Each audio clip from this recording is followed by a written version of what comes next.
I was yeah, this one there is a lay Catholic. No, but in a sense, was it the Archbishop of Armagh? Oh. Was it or was it elected? Remember elected, Archbishop appointed? I was wondering, wasn't quite sure because maybe not getting off that either. Just in terms of timing. I was 23,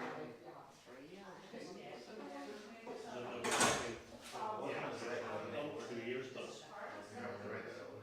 we speak, maybe 2 years, so just to get some clarity on some of them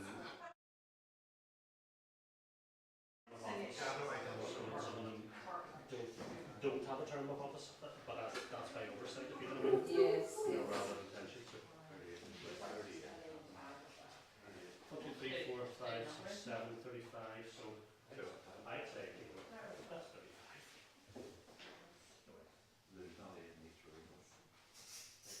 7, 35.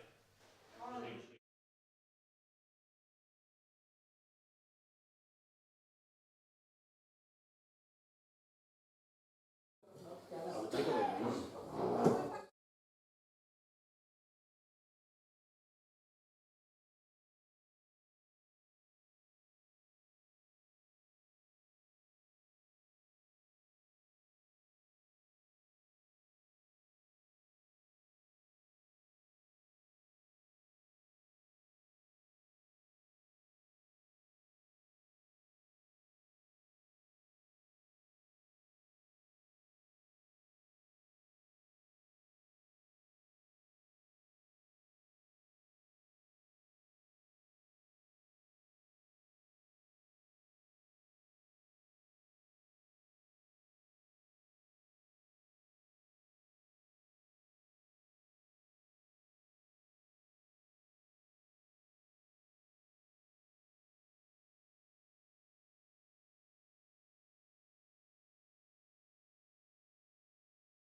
Can the deaf people at the back please move forward? Welcome, welcome. What a lovely day. Cold, isn't it? Oh, good morning. Where are you?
See any lost souls wandering around out there?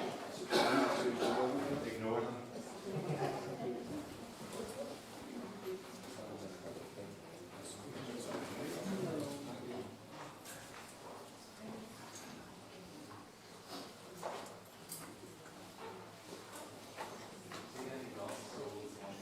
So welcome to everyone who are, say what number it is.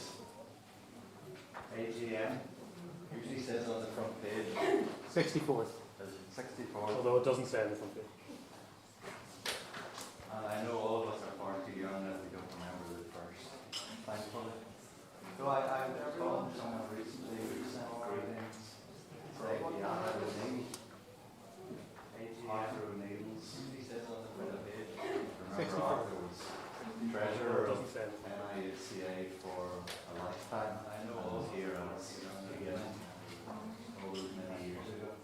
So we are expecting a few more people to come yet.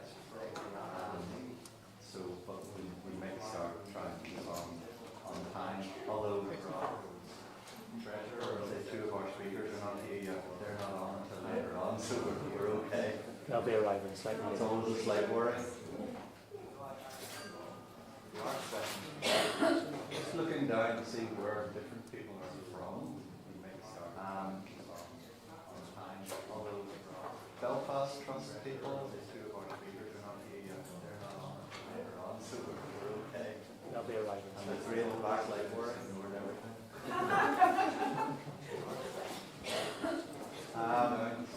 Where else? We have One from the Northern Trust, Western Trust, Western Trust, Southeastern Trust, Southern Trust, Northern Ireland Hospice. Anywhere else?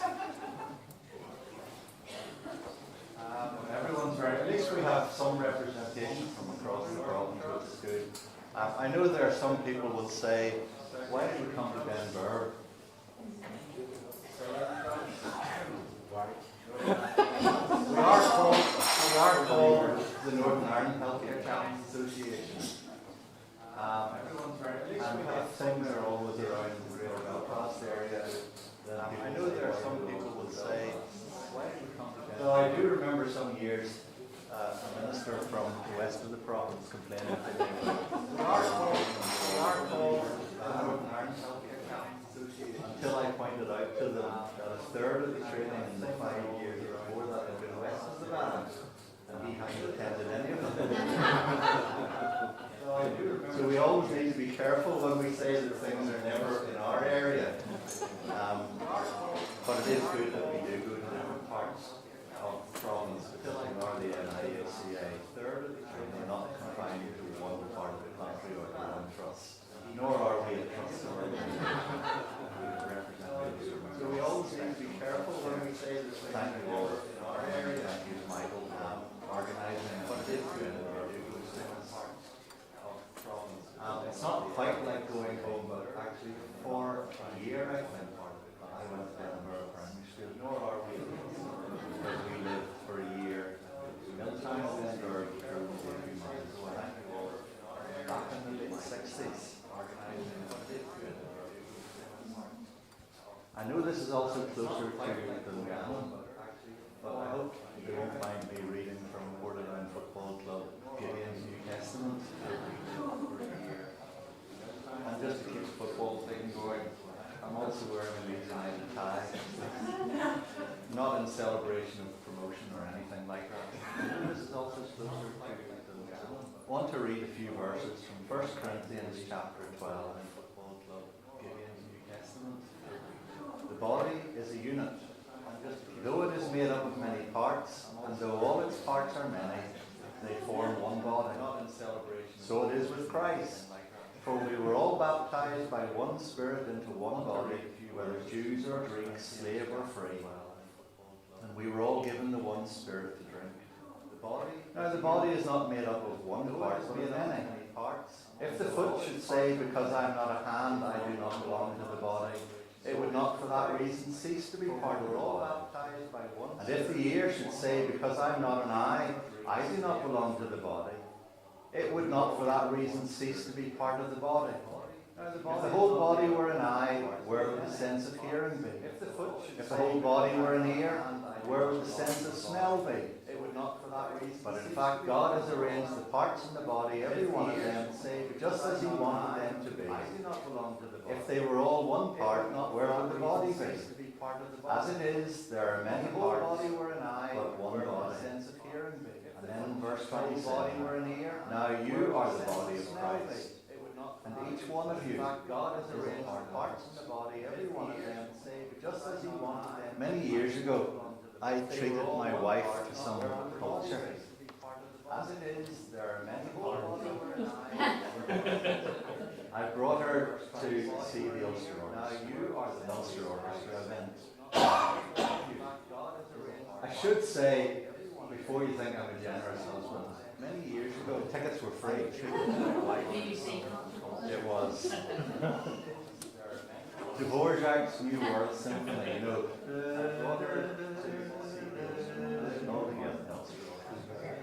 was a lovely day, a lovely evening. I should say, before you think, but one thing I noticed in that concert, tickets were free.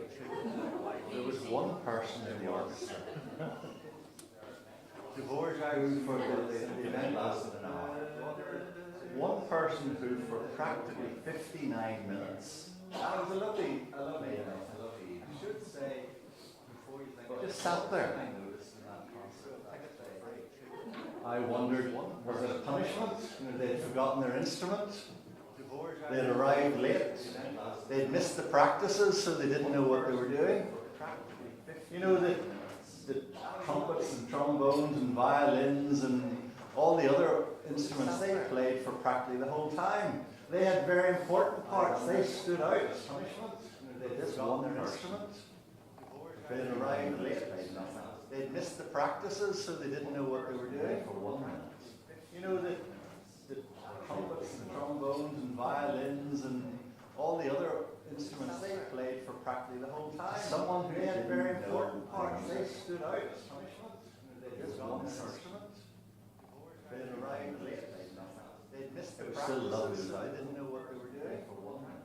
But for that event to be complete, for that piece of music to be complete, in the mind of the composer, Piccolo needed to play for 1 minute. It was still lovely, and without it, the music was incomplete. For that piece of music, not all the parts of the orchestra had the same role, the same function, the same visibility, but they all matter equally. and what we do without it makes a difference. In many ways, as chaplains, we are like a piccolo in the health service. Not all the parts of your mind. Compared to others, we're not as upfront, same visibility. We're not as in your face. We're not as noticeable. We're small fry. In many ways, as chaplains, we are like a piccolo, but we believe we make a difference. Not all the parts of your mind. Compared to others, we're not holistic care. Same visibility. We're not as in your face. We're not as noticeable. And we don't do it to be seen up front. We're small fry. In many ways, as chaplains, often I think when people say, I haven't seen you for a while, it doesn't mean we weren't there. It just means we weren't noticed. Because you don't make a fuss when you go in. You go in quietly. And we don't do it to be seen up front. In some ways, those of us who are full-time often might be seen as more seen you for a while. The trumpets and the violins, we have a bigger part. And those who only go in for a few hours, or go in as a volunteer, you might feel as though you're like picking up. In some ways, those of us who are full-time might be seen as more. It's not whether you're employed or volunteer. It's not whether you're full-time or part-time. Those who only go in for a few hours, who you are, or go in how you exercise your call, might feel as though you're like picking up. We're not all the hand, or the eye, or the ear, or the foot, or whatever it might be. It's not whether you're employed or volunteer, but we know whether you're full-time or part-time. So thank you to everyone for what you do, wherever it is you're serving. Whether you're the instrument up front, or the eye at the back, or the ear, or the foot, or whatever, keep playing. Keep making a difference. Thank you to everyone for what you do. So let's pause and be quiet for a moment. Whether you're the instrument up front, we thank God for everyone who serves in different ways. For everyone's faithfulness and commitment, whether we're always valued and appreciated or not, whether there's reward or not. Thank God for everyone who serves in different ways. We thank God for each other. We thank God for this organisation, Nihca, and the opportunities and privileges that it brings us. Appreciated or not. Whether there's, and we thank God for this day. Time to be together here, as well as those who are joining us online, and we welcome all those. Thank God for this organisation, Nihca, and the opportunity. Thank you for each person.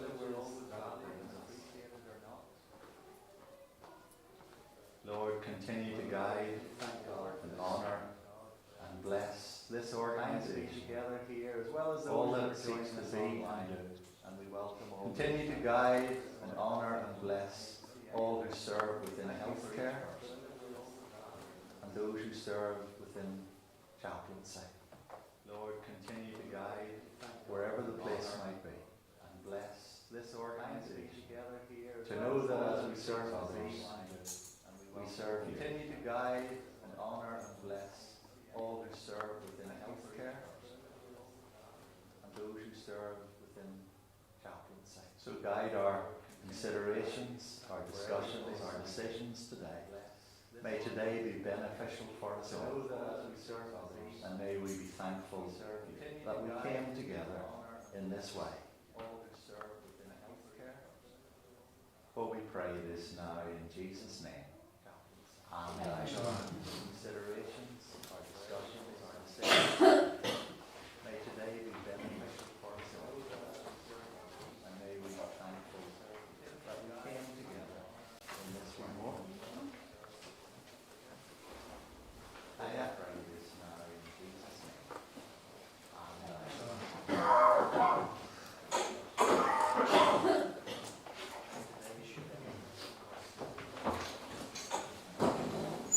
Plenty of seats on the front row. Don't block the side there. You move the seats in a bit.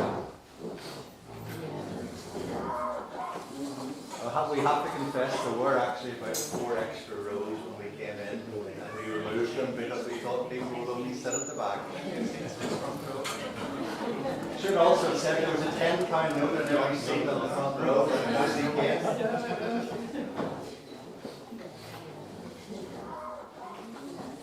We have a few joining us online as well, don't we? Yep. Not sure where they're all from, but you're very welcome with us too. And maybe some who will be watching this afterwards, but I think everything's been recorded as well. It's always good to have a helper. We have a few joining us online as well, don't we? Yep.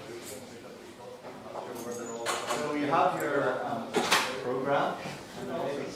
Sonna and Carolyn were very generous to you. More generous than I would have been.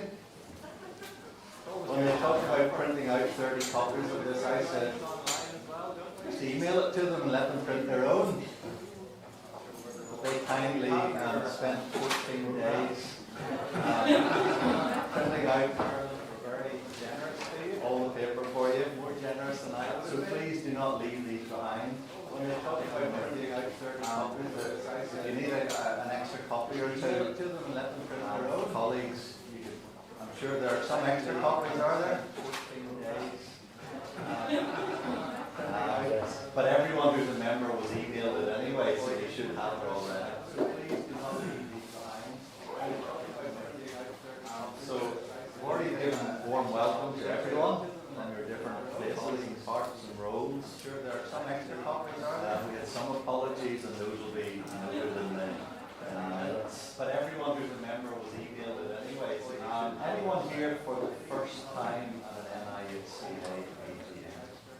So we've already given a warm welcome to everyone. Did anyone mention initiation? I'm the same. So do you want to tell us who you are? First time at an NIHC. Well, Anna is talking. We'll be sharing later on. So you'll hear about it. And yourself. You're very welcome. Thank you for joining us. And Jill, I know you're not here as a member, but here as our chaplaincy line manager in Belfast Trust. Anne Love had hoped to be here. She but apologises because there's been medical problems, issues. Who would have been Lindsay's line manager in Western Trust. So thank you for all of you being here. You have the minutes from last year's AGM that were sent as part of the report. Are there any matters in the minutes that are inaccurate, that need to be corrected before we accept them?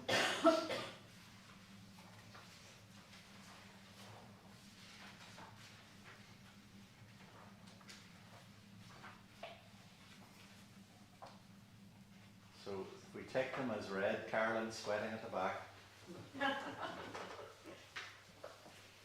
Can someone who is at the AGM propose, and someone who is at the AGM second, that we accept those minutes? So Johnny and Rosie. Johnny Campbell-Smith, Rosie Morton, propose in second. That lady walking out there is not with us, is she?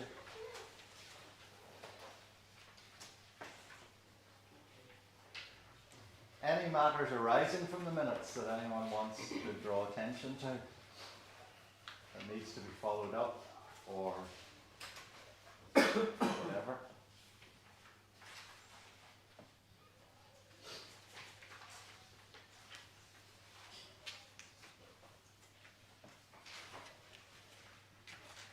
No?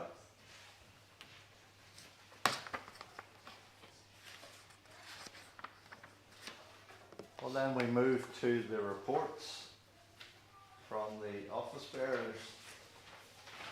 And we don't intend reading through our reports. We will assume that you have read them.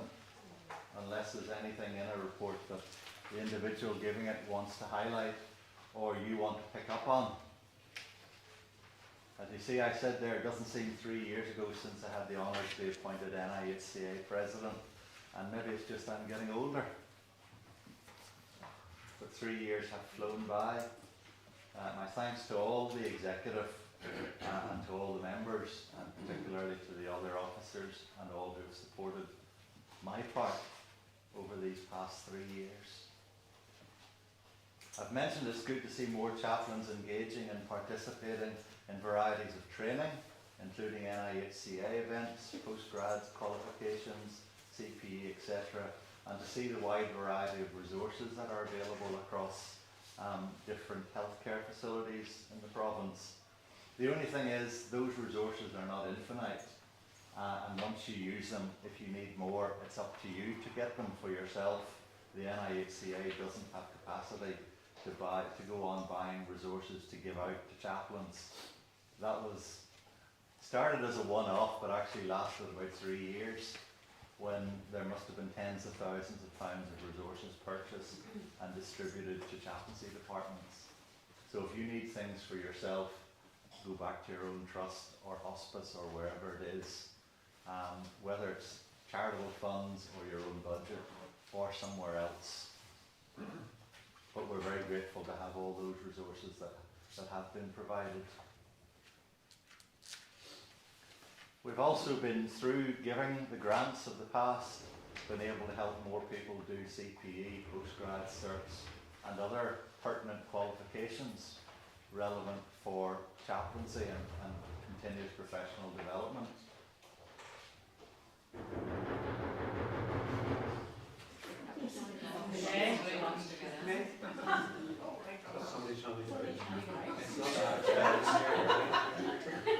Somebody wants to go.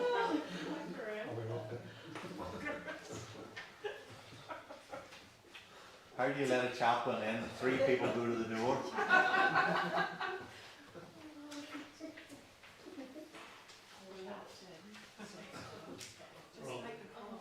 We're all down with that strongness. We're all down with who's fighting the door. So all of this helps to raise the standards of professionalism and gives added value to our service. So you might know that the Health Minister received a letter recently from UKBHC about whether accreditation for chaplains should be mandatory, and that ongoing discussion.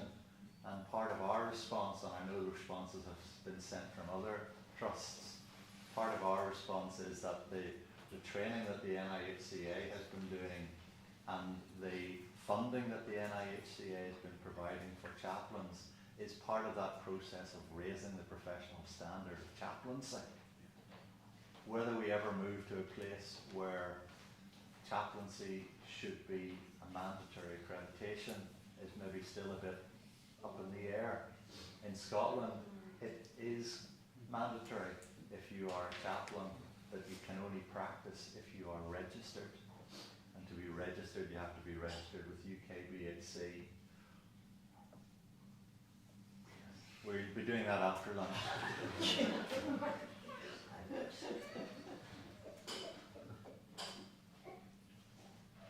So it's trying to say what the NIHCA is about is actually part of that journey, and chaplaincy is evolving.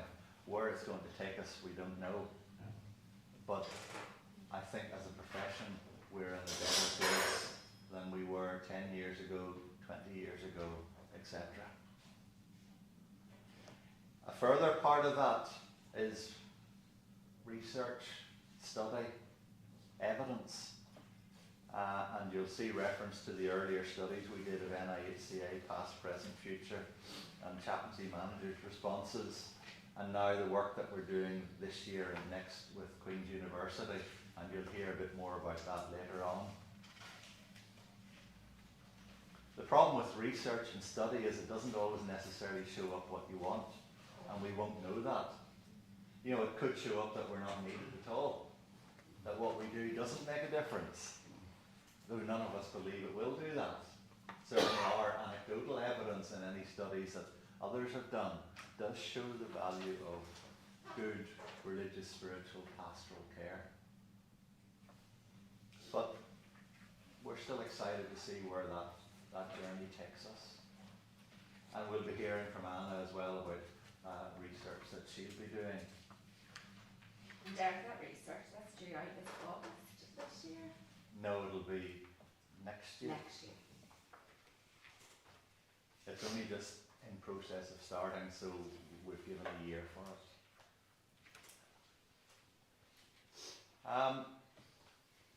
We'll come to renominations later, so I'll keep my congratulations to them. So I'm not congratulating Derek on being appointed, and then everyone screams, "No!" Still hang. But he does have brown envelopes next to him here if anyone needs. Persuaded.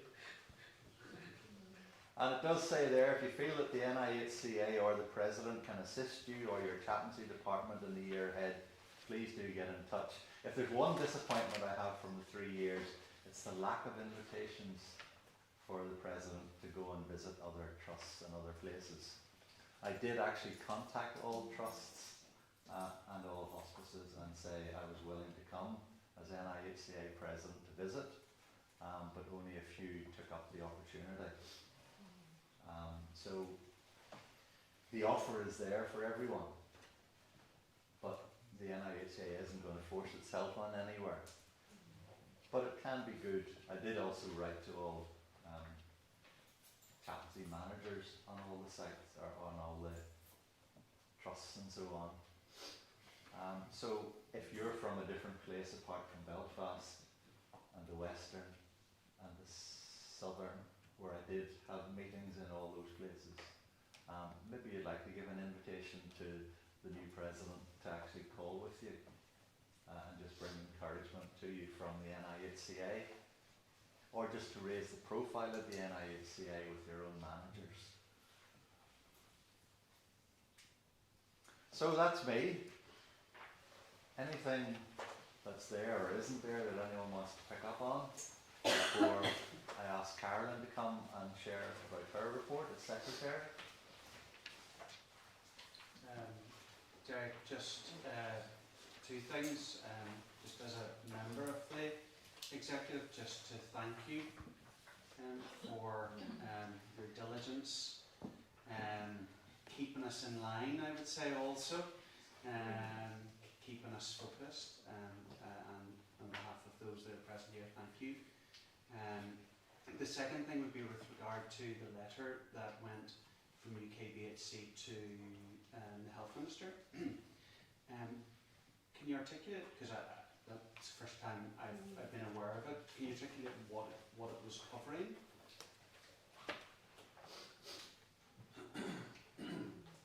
I'm Secretary of the UKBHC, so I sit in both camps.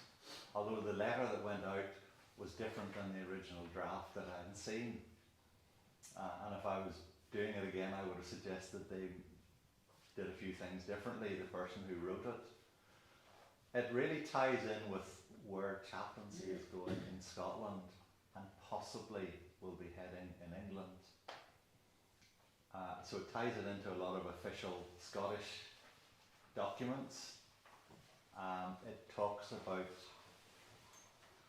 codes of conduct and standards and registration and the move towards mandatory registration for chaplaincy.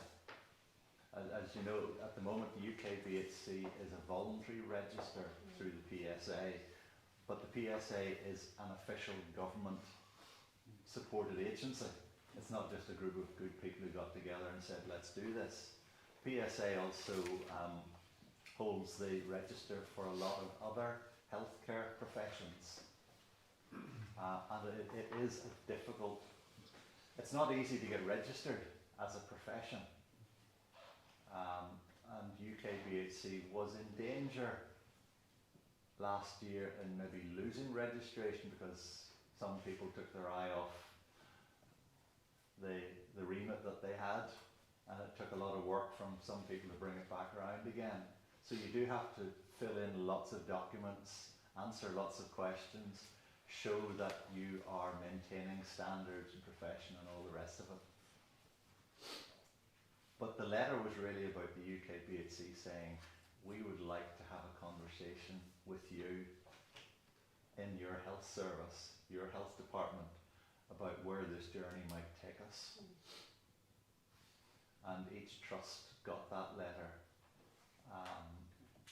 And I know that the lead chaplains had a little bit of communication between us, so there will be some things in the responses from all of them that will be similar, because we shared a few things with each other.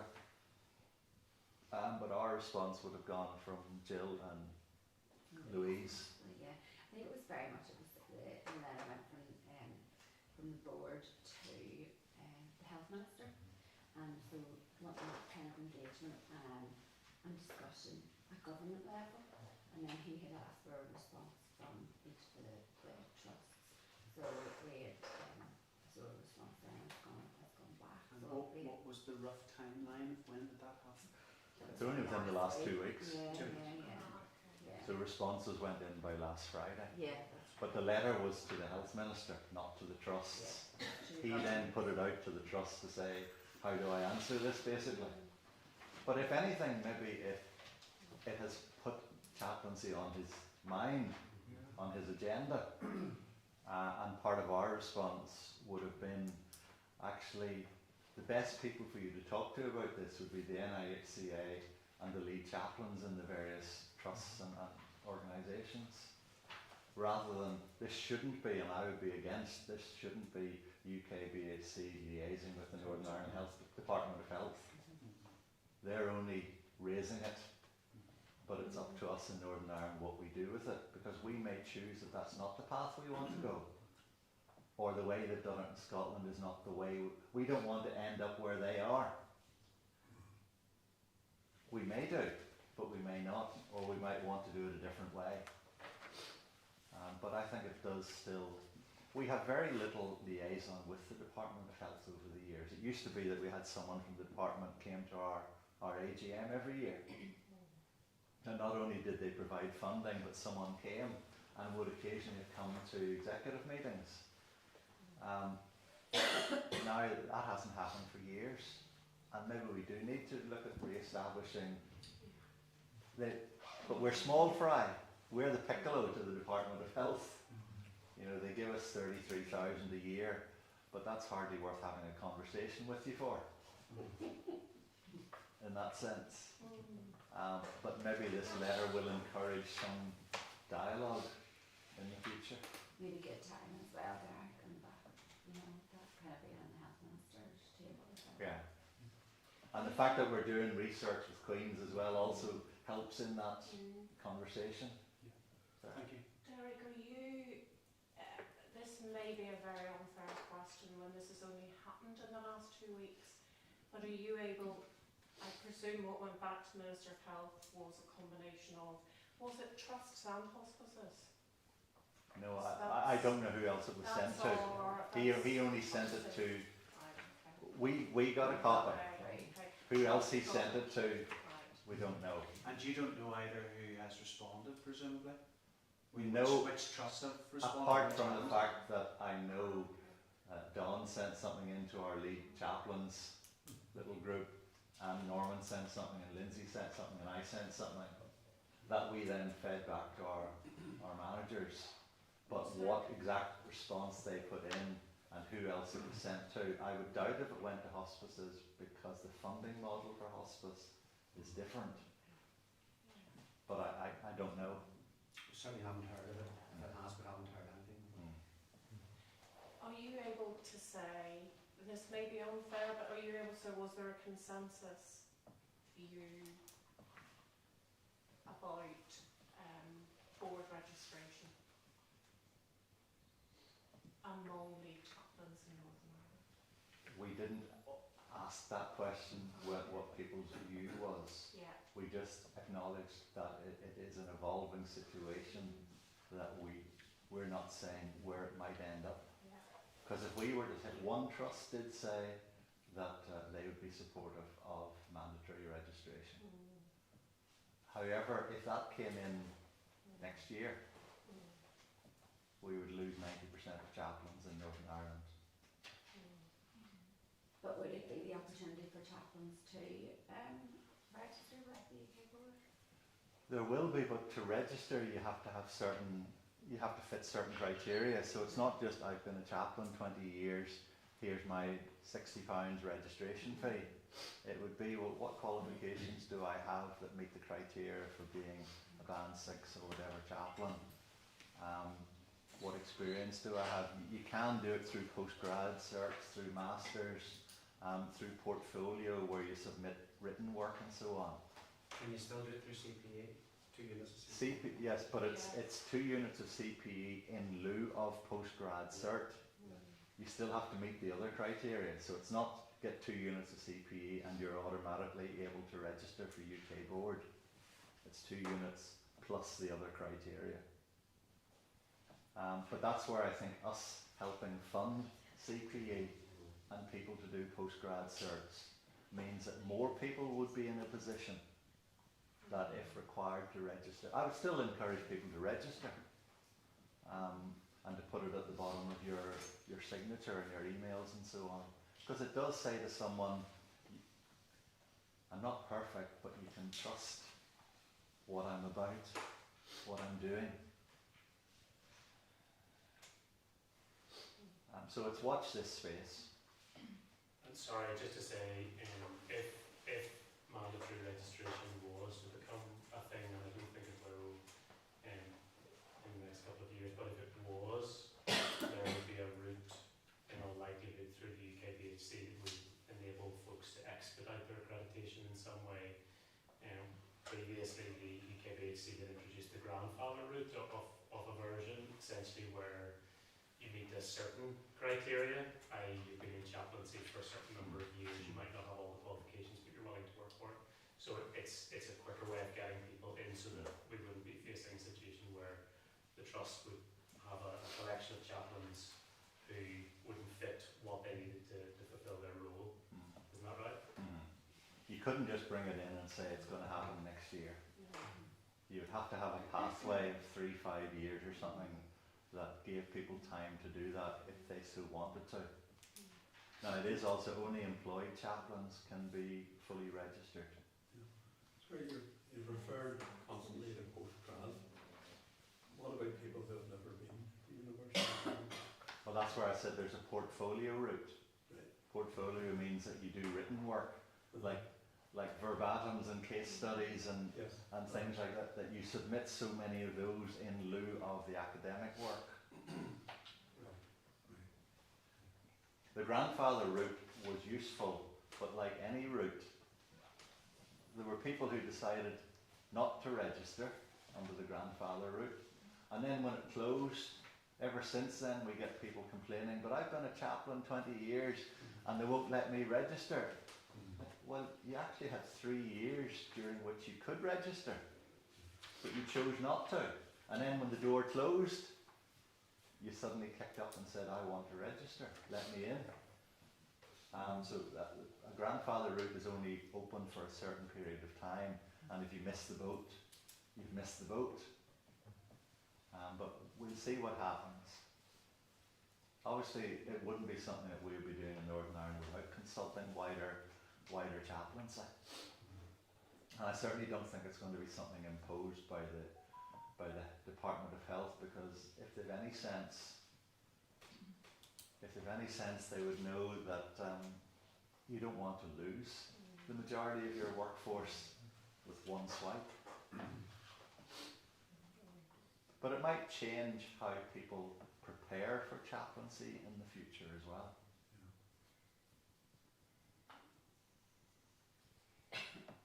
All right. Thank you. So, Caroline.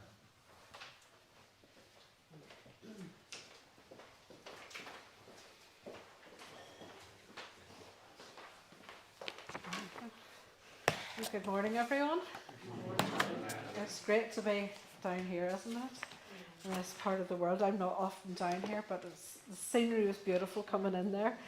Yeah, so it's good to be somewhere different, isn't it? So yeah, I've got the report there that's been written and or been emailed to you. It's been a successful year. It's been an enjoyable year with the training, with the residential, with the Zooms and so forth. And it's been good this year to be able to stream the training as well online. So it's been a really good year in all respects as well. And the start of the research project, which will be very interesting. So it's been really, I think a fruitful year in the life of the Nihca. As you see from that report, you see the current Executive Council with all the different church vice presidents and the members' representation there. So that's the current executive, and it's good to be able to have our I think it's quarterly meetings really we have, and we're doing those on Zooms. It means that more of us can be there together on that one platform, which is really good, and be able to have our meetings as such. And as I say, there's been surveys sent out in which we've been corresponding with, and there's been invites, which is good to give people the option to go to different events as well through the Nihca. So it's been good to be able to give people the information there to avail of in the training. The membership, yes, we have been updating it. From last year, there's been updates. There's those who have left, for reasons, retired from chaplaincy, or they have moved on to somewhere else. And then there's others which have joined, which is great. So currently we're at 76 members and 1 affiliated, but there are 5 pending application forms out there for people who are considering affiliation. They were at the last training at FICRIN, and it was good that they put their interest in there to become affiliated members.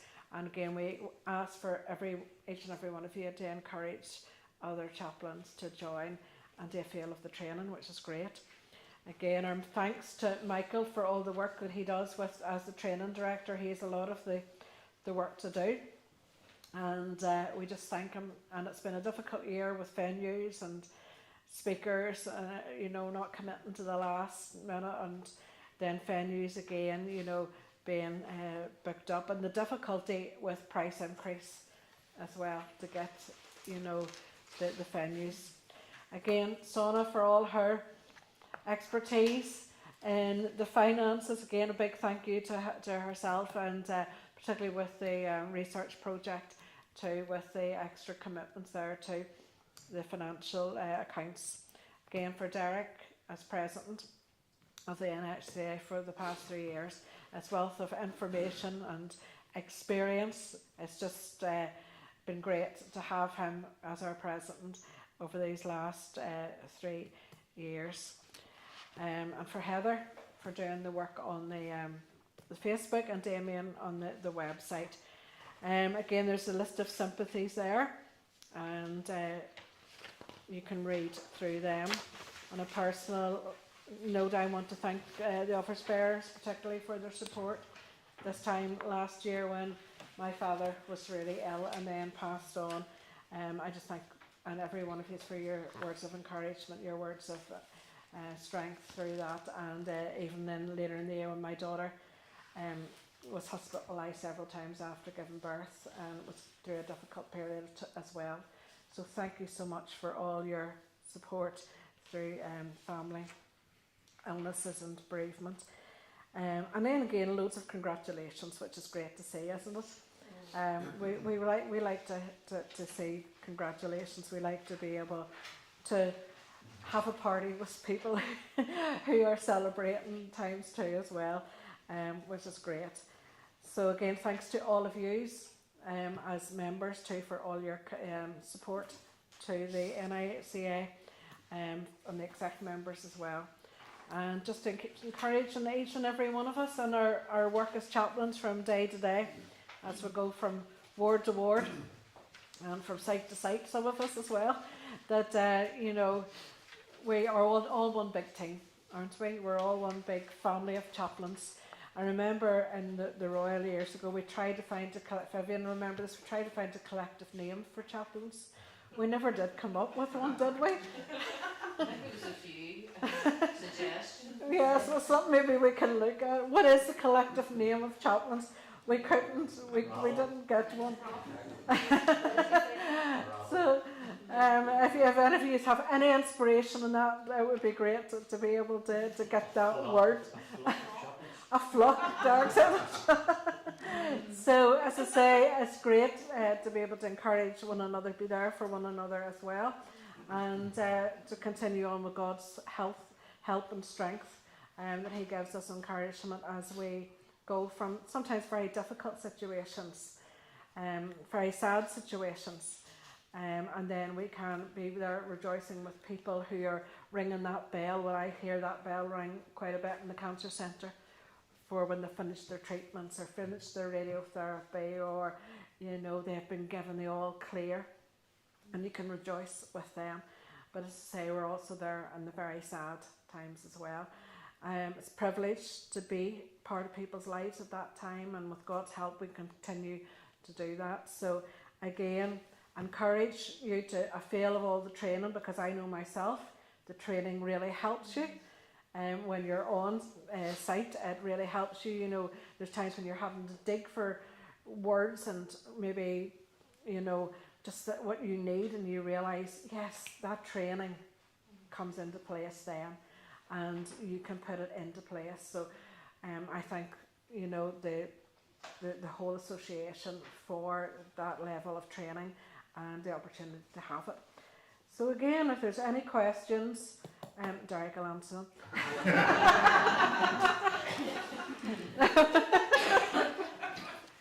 Anything for Carolyn to answer?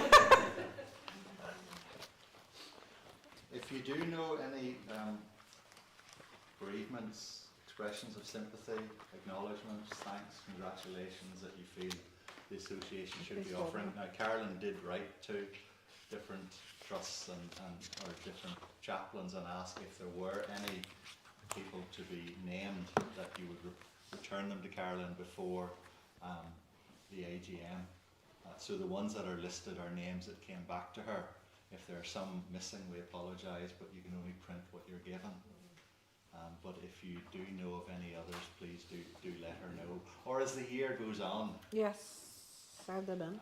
yes, send them in. So we can rejoice with those who rejoice and mourn with those who mourn.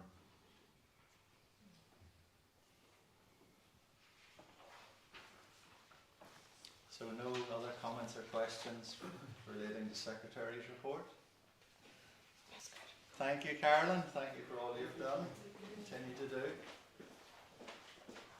Now, Sana's all excited and ready to jump up.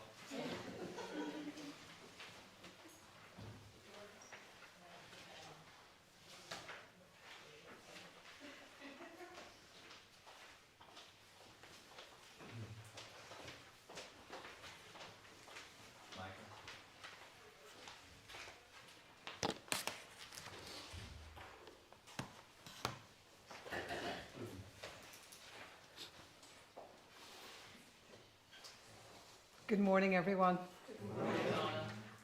I have to firstly, everybody knows I'm nervous standing up here, but apologies. If you heard banging about 15-20 minutes ago, I got locked in the bathroom and I couldn't get out. And some of you know me very well, and you know that I don't like small spaces. So I think when Michael rescued me from the bathroom, I was about to faint. I wasn't in a good place. So thank you, Michael. Thank you, Carolyn. I am still, my heart is thumping. So yeah. So as you know, I don't do lifts either. So if I would need to go to the city hospital on level 11, I have to climb up all the stairs at 2 o'clock in the morning and try and connect the lights as I'm walking up the stairs and I'm on call. So and it can take me 10 minutes to walk up the stairs. So thanks again.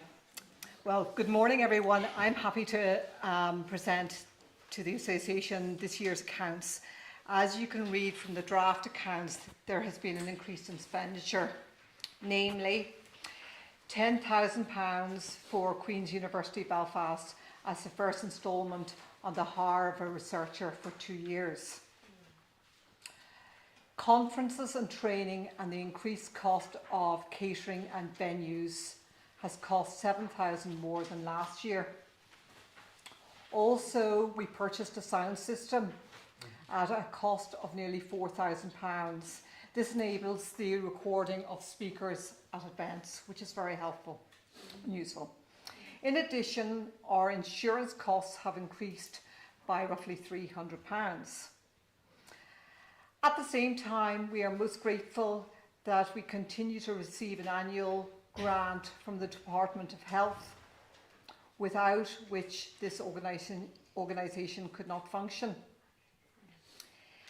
This has been another very busy year for the Executive and its office bearers in supporting the NIHCA membership. There is a wide range of training taking place, both at conferences and online. Again, it gives me great pleasure to continue to serve as your treasurer. It is often an extremely busy role, but with the joint efforts of the office bearers, Michael, thank you. Carolyn, thank you for all your support. Derek, thank you. Heather, online, thank you. And Damien, for everything that you have done to support me and everything that it runs very smoothly with all your help and support. I wish also to thank the executive members for their continuing support, but especially you, the members, for your prayers and encouragement throughout the year. May God bless you all in the service of love and support of all those we meet in our hospitals. If you have any questions, I will try and answer them. Or if you have any questions that I'm not able to answer, I will come back to you later today.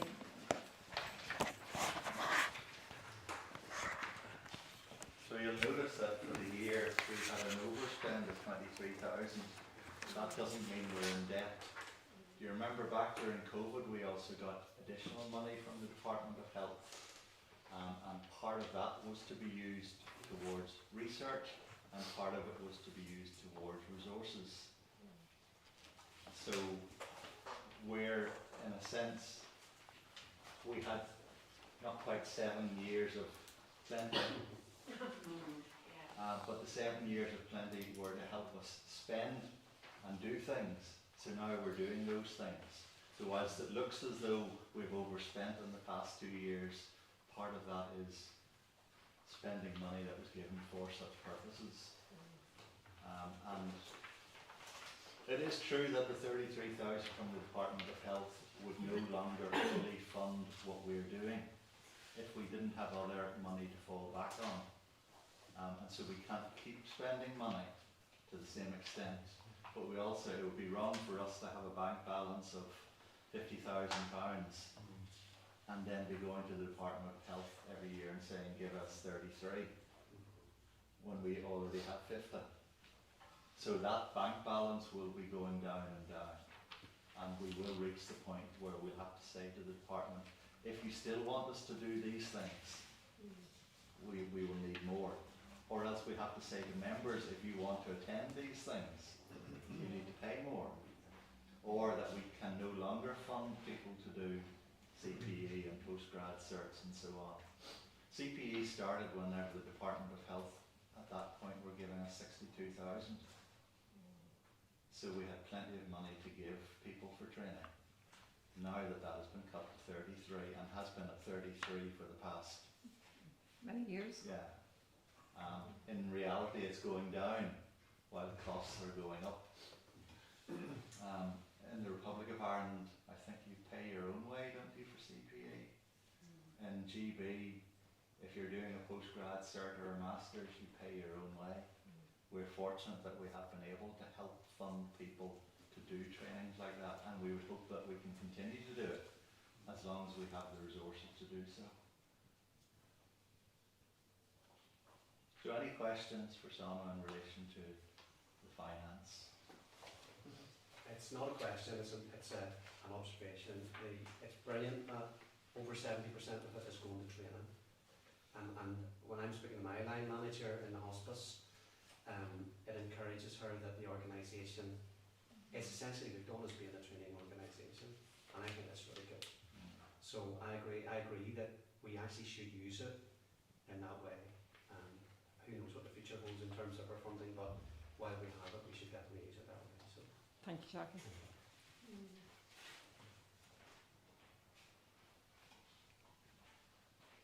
So, no questions. So I think we have to, they have gone through the auditor, but I think we have to officially as an AGM accept the accounts as presented to you. I'm happy to propose. I'll second. Proposed and seconded. That's lovely. Thank you very much. You let Carolyn know. Thank you very much to Sana for everything you've done. And I know she is very meticulous, and if there's a penny out, she'll not rest content until the penny is found.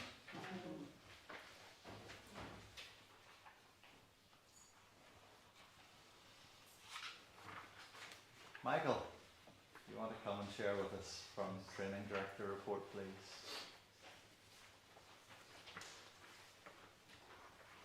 And welcome to Patricia, who's joined us. Did you not come in with someone else? No, just me. You'll find out who Patricia is later on. Folks, good morning. Good morning. It's great to be here. I very much second what Carolyn said and Derek said at the beginning. It's good to move around the province and honour the fact that we're a regional training organisation. Although it is fair to say that most of people who attend our training come from the Greater Belfast area, but it's really good to be here in such a gorgeous setting, and we're told that there's a lovely walk if anybody would like to explore that around lunchtime. The first thing to say about the training programme is that it's been a busy year. We've moved about a lot. We had one of our trainings in Derry. And that comes with its own challenges and sometimes difficulties, including picking speakers up at 6:30 in the morning and things like that. So I'm very grateful to all of you for supporting the training throughout the year. But most especially, I'm really thankful for the speakers that we've had. They've just been a great group of people, really nice people who've been very accommodating. And I should say that on 3 or 4 occasions, the speakers did not charge for coming to speak to us. The main, I suppose, reason for the hike in the increase, the hike in costs, has been venues and food. So we're very glad and grateful to people who are so kind to forgo their costs, particularly the likes of people who come from England and things like that. Very grateful for them. And I hope you'll agree that the training has been good in the last year. You're never quite sure, folks. You're never quite sure what somebody's going to say, how they're going to say it, and how it's going to go down. And in my experience, there'll always be one person at least who gripes. But we try our best. I try to listen as well as I can. Just to note, the training programme for the incoming year is not in the final report. That is not, I put that down to sleepless nights as the result of a 1-year-old who's teething. But I've just emailed it to you just this morning. So please do pick up on it if you can during the rest of the day. And if there's anything that you would like highlighted or anything you would like to query, please do let me know. The training programme is flexible. Okay, you have to book your dates well in advance and your speakers well in advance. But by and large, if there's something that you think we are lacking and if there's something that you think we need, then I'm all ears. I'm very glad to listen and to help in whatever way we can. For example, somebody suggested just a couple of months ago that a workshop on the Enneagram would be helpful, would be good. So we're just exploring that. But we are restricted by costs and we are pushing the budget. I think I've given Sana a few sleepless nights lately, just with how we've tried to be creative with the budget this year round. It's also noteworthy, and I know it's been mentioned several times before, that all of our training, with the exception of the residentials, have been recorded either via Zoom or YouTube and live streamed. That was particularly noticeable in the likes of Derry, where it enabled folks from around the province, but further afield as well. We had people cluing in from the UK and from Ireland. Not too many, but still I think it's a really, really positive thing. The next part of this speaks directly to the training programme for the incoming year, and I promise you I was not dodging scrutiny. It was not intentional. I just figured it out this morning, having reviewed the report. But you will notice that the programme is different, okay, this year round. And the main reason for that is finance. Residentials are very, very costly, and we had to make a decision at executive and between the officers and myself. Do we go for a residential and charge an extra 50, 60, 70 quid on top of your yearly membership? Or do we forego a residential, wait until the end of the year and see if we can do something then? So it's been suggested that for the AGM next year, we're in Tobermuir, and we may be able to have an overnight the night before, just because we recognise the importance of that social gathering, and it is really important. Venues have been particularly tricky this year round. When I went to book residentials, every residential venue that we commonly use were booked up on the dates that we wanted. And unfortunately our speaker had already booked his hotel flights. Compare, say, the 3.5 that we usually pay for somewhere like Dramalis to the 6 or 7 that we would pay for a hotel. It just is not feasible, unfortunately, at this stage. It may be again, but at this stage it's not. The other thing you'll notice from my report is that I've mentioned in a couple of places that the grant application process, not the process itself, but the small details around it are changing in a way, or at least Sana and I will be proposing that they change to the executive. The first thing is, instead of Sana and myself figuring out, mainly Sana, how to pay an organisation to cover the costs of tuition, so Cambridge Theological Federation or wherever it may be, or CPE, whoever it happens to be. From now on, we are proposing that the student will be paid directly. That is because we've just had issues, and we want to avoid those issues. It gives Sana an awful lot of extra work, and we don't feel we need it anymore. So they will be proposing that they are paid directly too. And for a long time, it was expected that if you'd received a grant, that you would complete a 200-300 word report at the end of the year for the AGM, and that you would attend the AGM. We feel that's just a wee bit of what would you say, accountability, and buyback from the organisation, just to say, listen, you've got a grant, come and tell us about it, share your learning, and show people what it's meant for you, essentially. I'm really delighted to say, folks, Carolyn alluded to this earlier, that membership it fluctuates year on year, but generally it's growing, and we're really pleased about that. It shows that what we do is valuable, and that other people can see that it's valuable. But particularly, I think it's worth pointing out that we have had a fair bit of interest from people outside of chaplaincy. This, in my mind, is all about sustainability, where we go to the future. If you really think about it, folks, this room in 10 years' time will look very different, as in the people in it. The vast majority of the people in the room may be retired, may be elsewhere, and if you're not retired, you may be considering it. So we need to think long term as well as the short term that we do so well. We need to think about the people that we can say, listen, this is the training we offer, this is the organisation we're part of. Have you ever thought of chaplaincy? I think I've said it before, we all work with nurses, doctors, physios, whoever it happens to be, who have that real interest in spiritual care. And it's good then to maybe point them in the direction of our organisation and possibly membership. It hasn't, the main interest hasn't come from trusts, it's largely come from local churches, which is particularly good. I think you'll agree, I don't know when the last time you logged on to Facebook or onto our website, but they provide a very important window into our world, and it's really important that is maintained well. And I'm so grateful to Heather, who is, and even now she's asking me for photos from today, so please someone remind me to get a photo from today.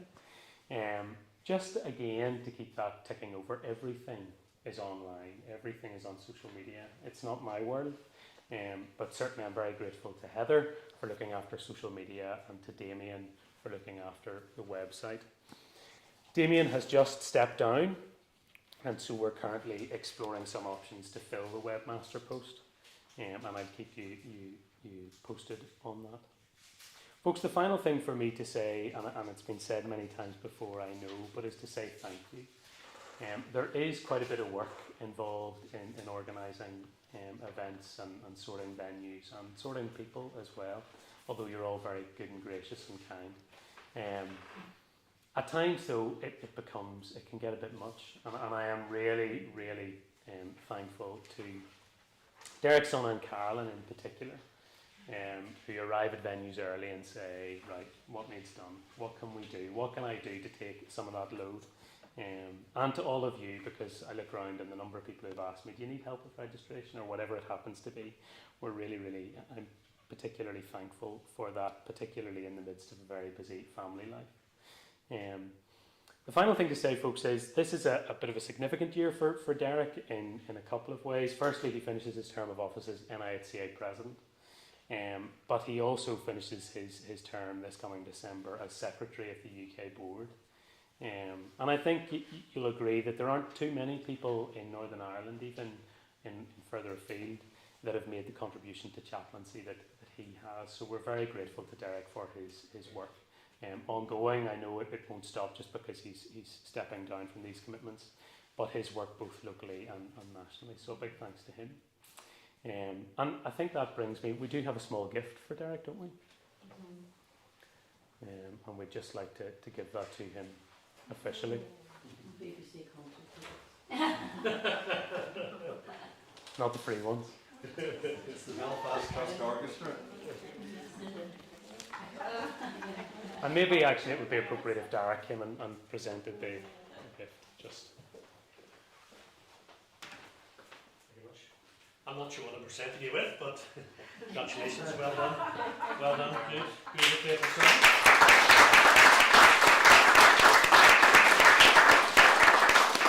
It's not your P45.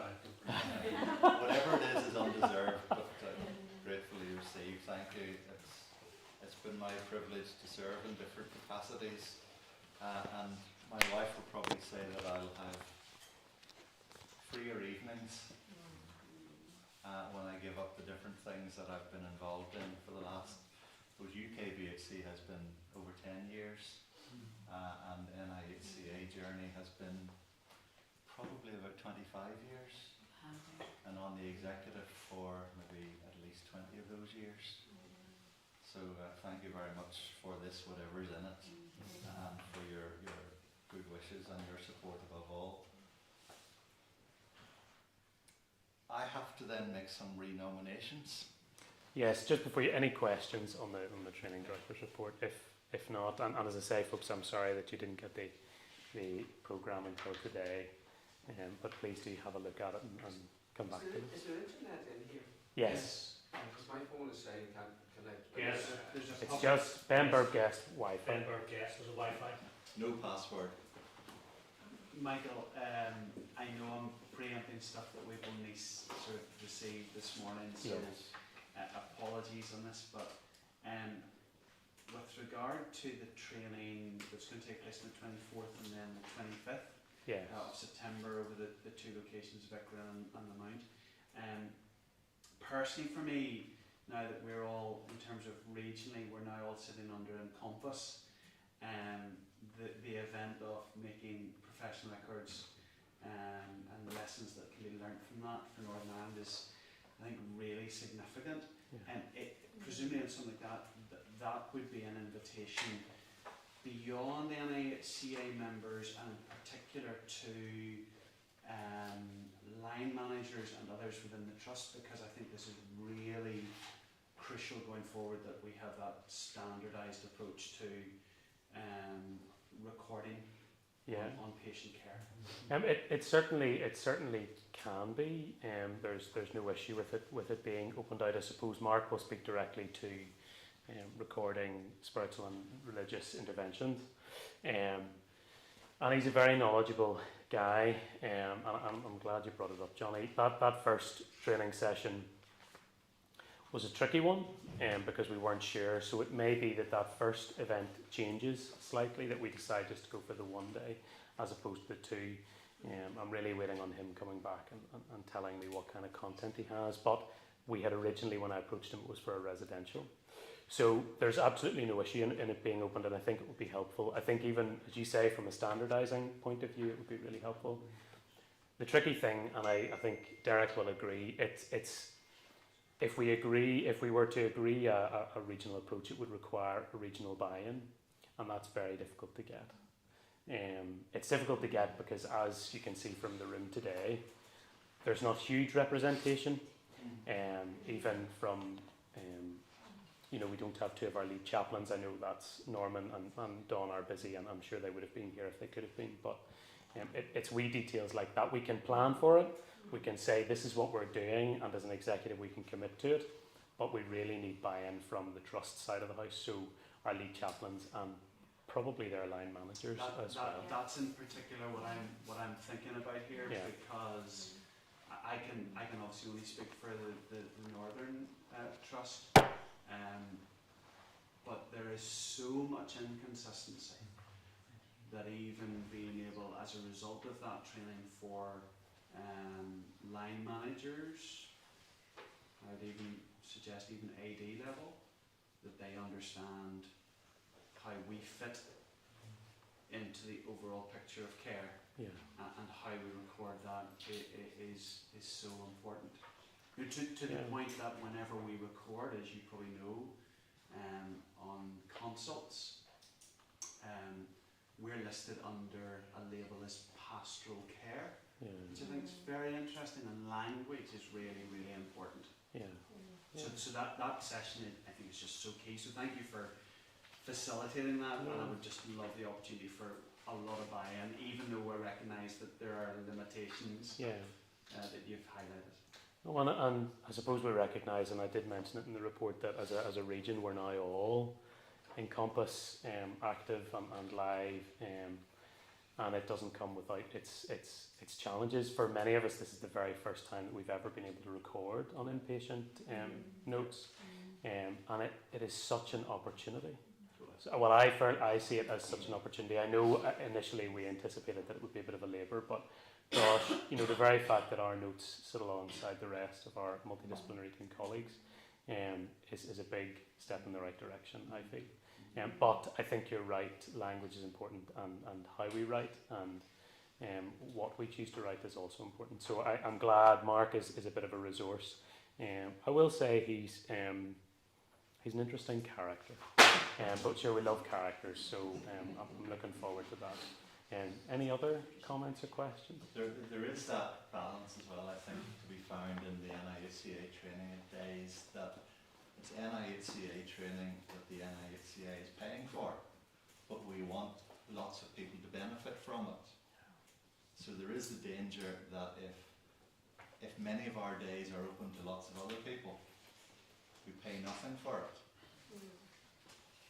that we have to keep that balance, that if you want to come to an NIHCA training event, join the NIHCA. That's the best way of making sure you can come. Or else we do charge people who are not members to come to the normal NIHCA days, and we charge them such that it encourages them to join. If you're going to pay £20 to come for one day, why not pay £30 and get a whole year's membership when you can go to lots of days? So do encourage colleagues on your sites. Actually, one of the responses, you asked earlier about responses from lead chaplains about the UK VHC letter.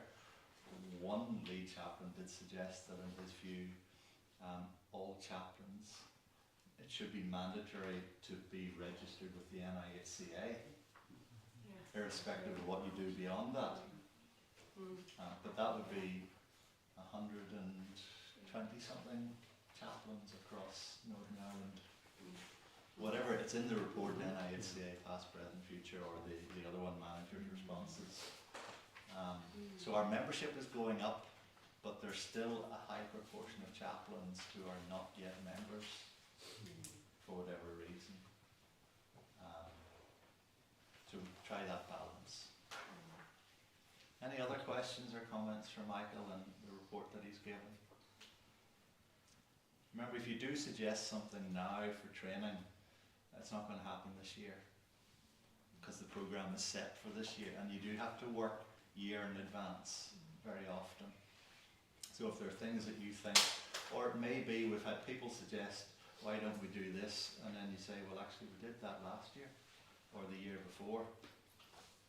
So it's trying to cover a wide range, but also there are things that are topical to this time, and you try to fit in with that too.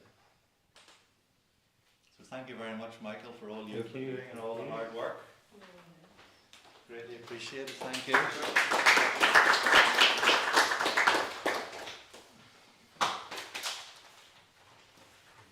Having had reports from all the officers, I have to propose renomination of two of them. And one of them, thankfully no eagle-eyed people spotted that we should have done this last year.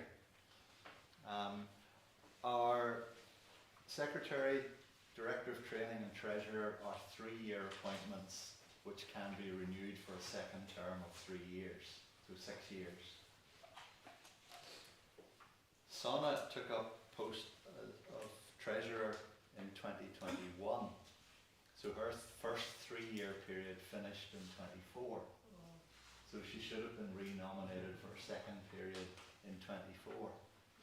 So I'm proposing that Sona's position as Treasurer is extended for 2 further years from now. In other words, 3 from last year, 2 from now. Are you so minded? Yeah. Because if anyone says no to any of these nominations, you're it.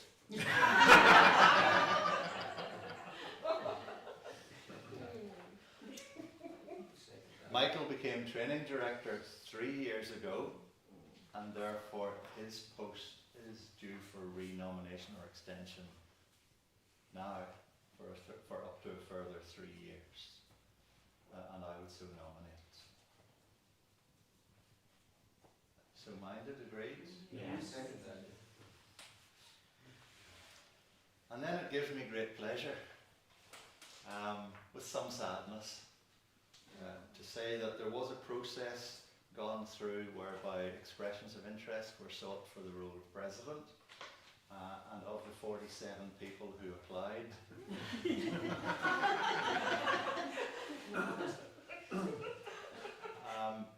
we felt Joe Biden was too old, and Donald Trump.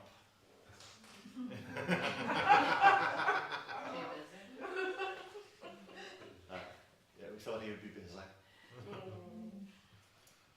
So we're grateful that having gone through due process, and as outgoing president I wasn't part of the process for finding successor. So grateful to those who were part of that. There was an independent person on the panel as well, Anne Love, who's manager from the Western Trust.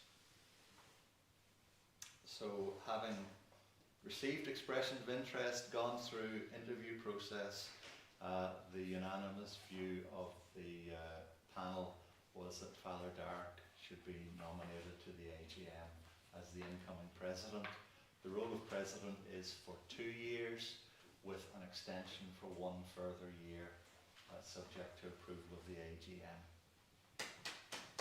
I haven't proposed yet. I'm only telling you what the outcome of there. So on behalf of the subgroup and on behalf of the Executive Council of the Nihca, I would propose that we accept that nomination of Father Dark as the incoming president. And if you're so minded, would you please give your consent?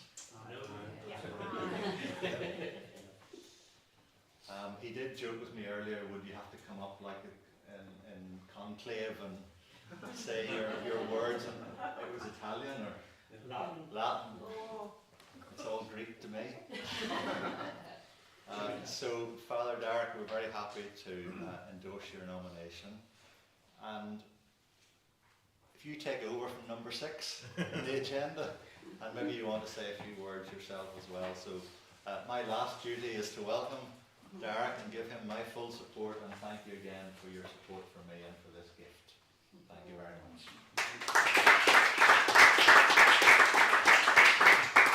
Thank you, Derek. You get a well-deserved rest. The other evening when I was doing my evening prayer, from scripture passage was 1 Peter 5, 1-4. Now I have something to tell you, your elders. I am an elder myself and a witness to the sufferings of Christ. And with you I have a share in the glory that is to be revealed.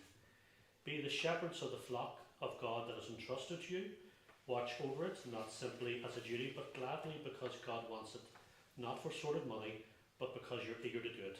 Never be a dictator over any group that is put in your charge, but be an example that the whole flock can follow.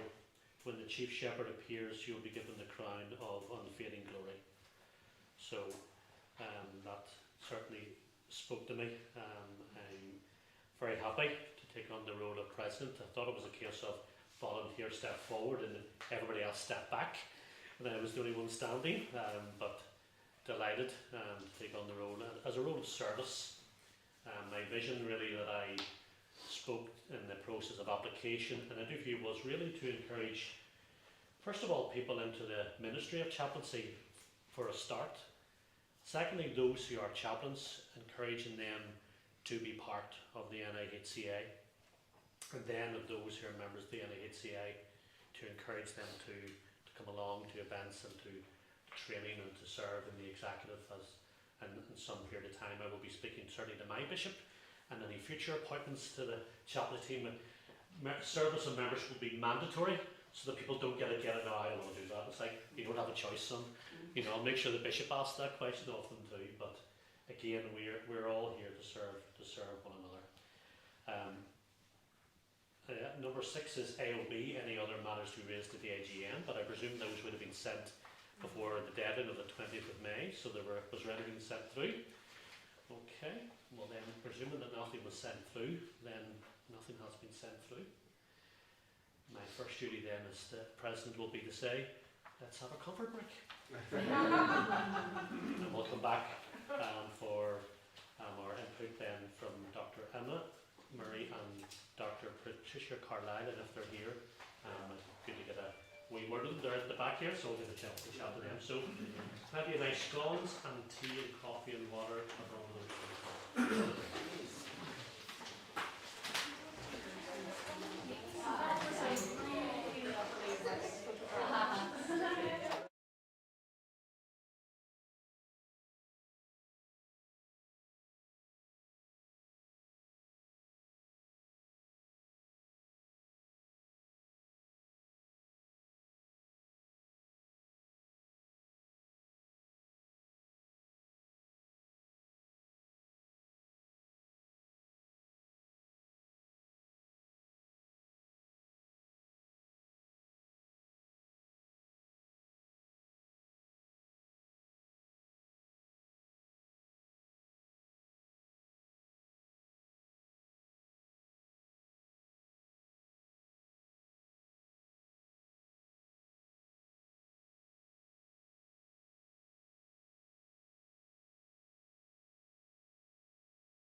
share this with those who are watching us online. Michael, how many do we have online?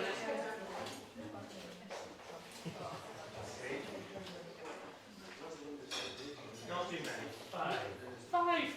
But five very valuable people. Five very valuable people. So thank you. Who do we have online? We'll say hello to them. Heather, is Heather there? No, I'm not. Heather was able to see who's online, but I don't know. But for those who are watching us online, you are with us in prayer and in spirit. So I'm going to hand over to our main speaker this morning, Dr. Emma Murray, who's going to speak to us on quality improvement in healthcare. When I go around the words, I can be a little bit unpopular. That might come as a shock to you, but when I say the words, I love Encompass,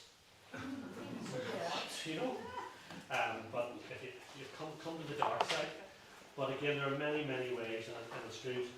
One of the things that we did sorry, speaking louder.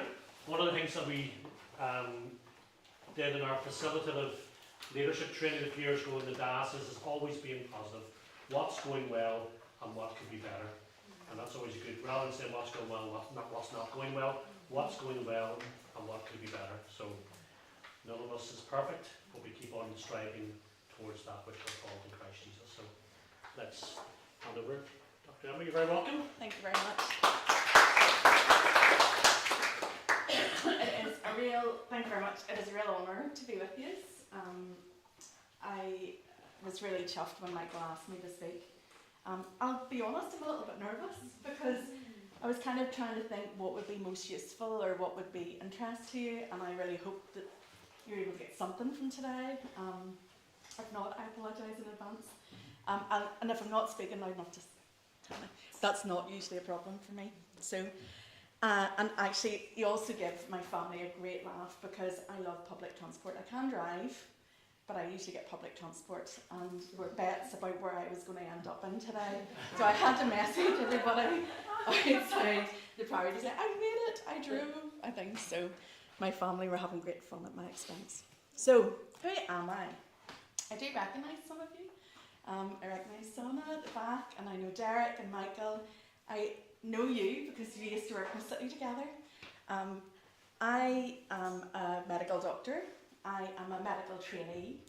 As you might realise, I am a mature trainee, because usually trainees are young, in their 20s and 30s, and, you know, in scrubs, and that's not me.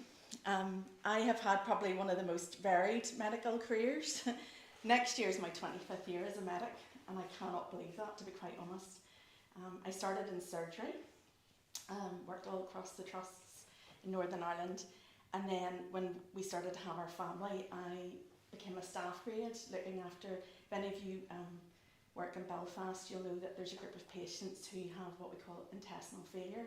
So those are patients who maybe have lost a lot of their bile or have significant disease in their bile, and they can't perhaps eat and drink the same way that you and I can, so they often need artificial forms of nutrition, like through their veins or through their bile, or they might need fluids.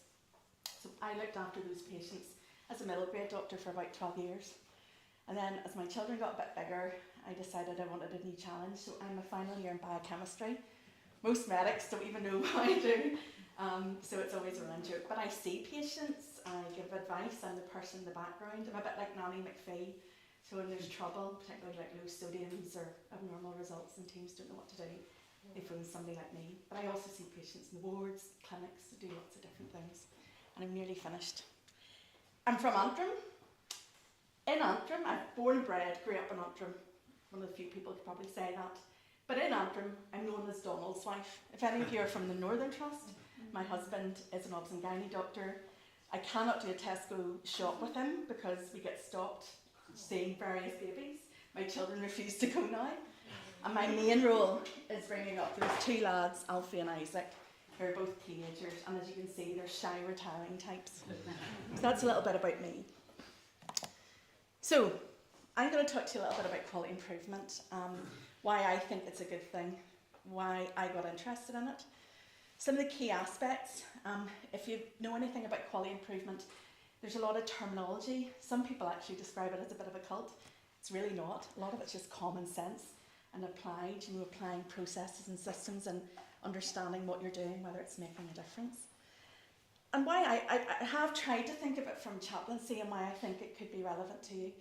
I'm very happy to take questions, very happy to stop and ask me stuff or disagree with me, more than happy, or grab me afterwards and I'll give you my email as well. So why do I love QI? Okay. Quality improvement, I mean, as I said, you can kind of get a sense. I spent nearly 20 years every day seeing patients in the ward, and particularly that last 12 years when I was working in the intestinal failure unit, I saw patients day in, day out. Some of them were in for months, and I got to know them incredibly well. And you care for people, you don't want any harm to come to them. You know that sometimes harm will occur, we can't help it. If we give a patient a tablet, it can cause a problem.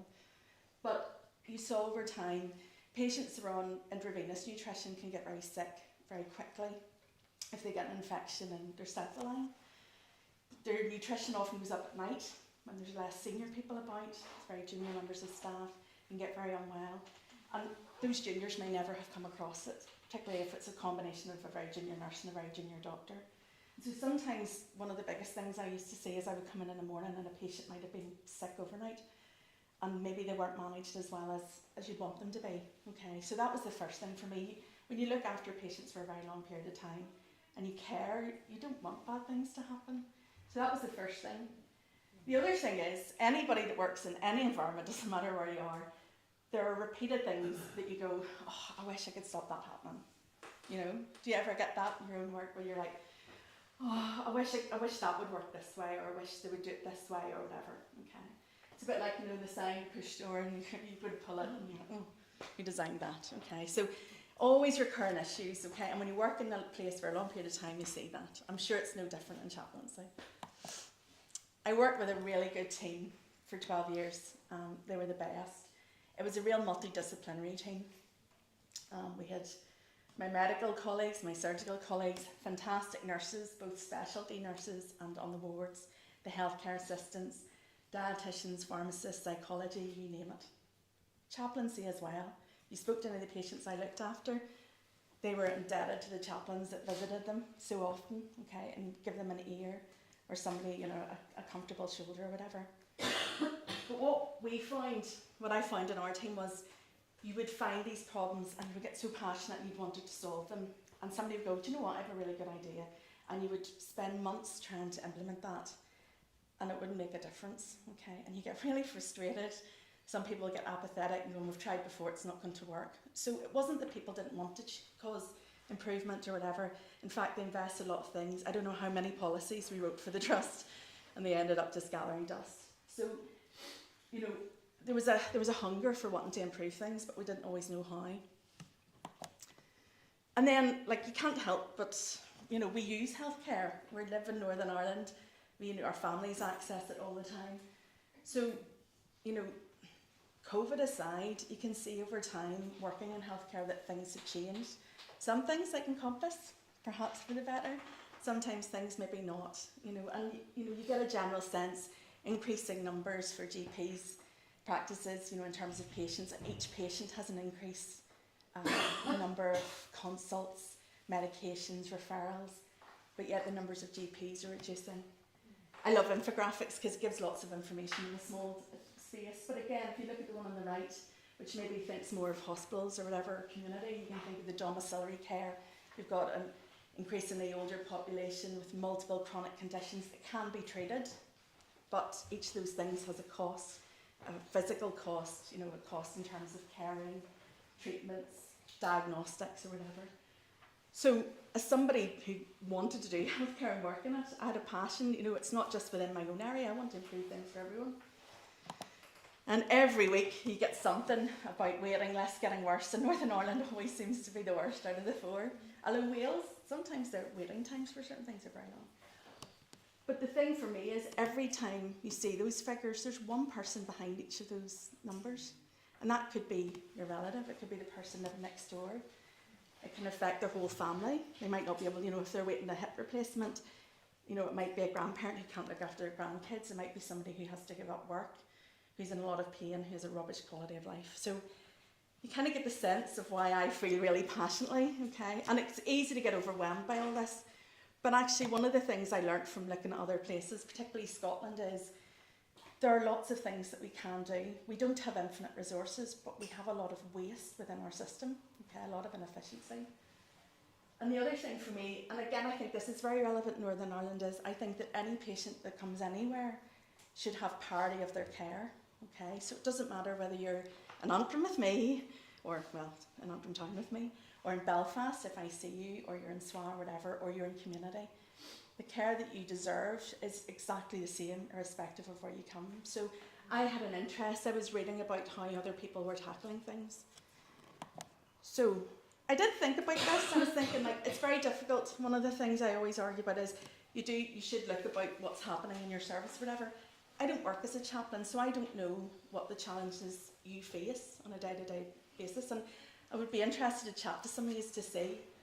But thinking and reading, I did a bit of reading, you know, trying to get some information about what maybe globally or nationally chaplaincies face, and some of them I can understand, okay, you know, because they're the same challenges we face in healthcare, and then there are probably other ones that maybe recognition or your place within chaplaincy, this balance of chaplaincy versus, you know, healthcare, training, all those things, I maybe don't fully understand, but I can understand that you have plenty of issues that I'm sure you would want to think about or improve within your own teams or within your own region or whatever.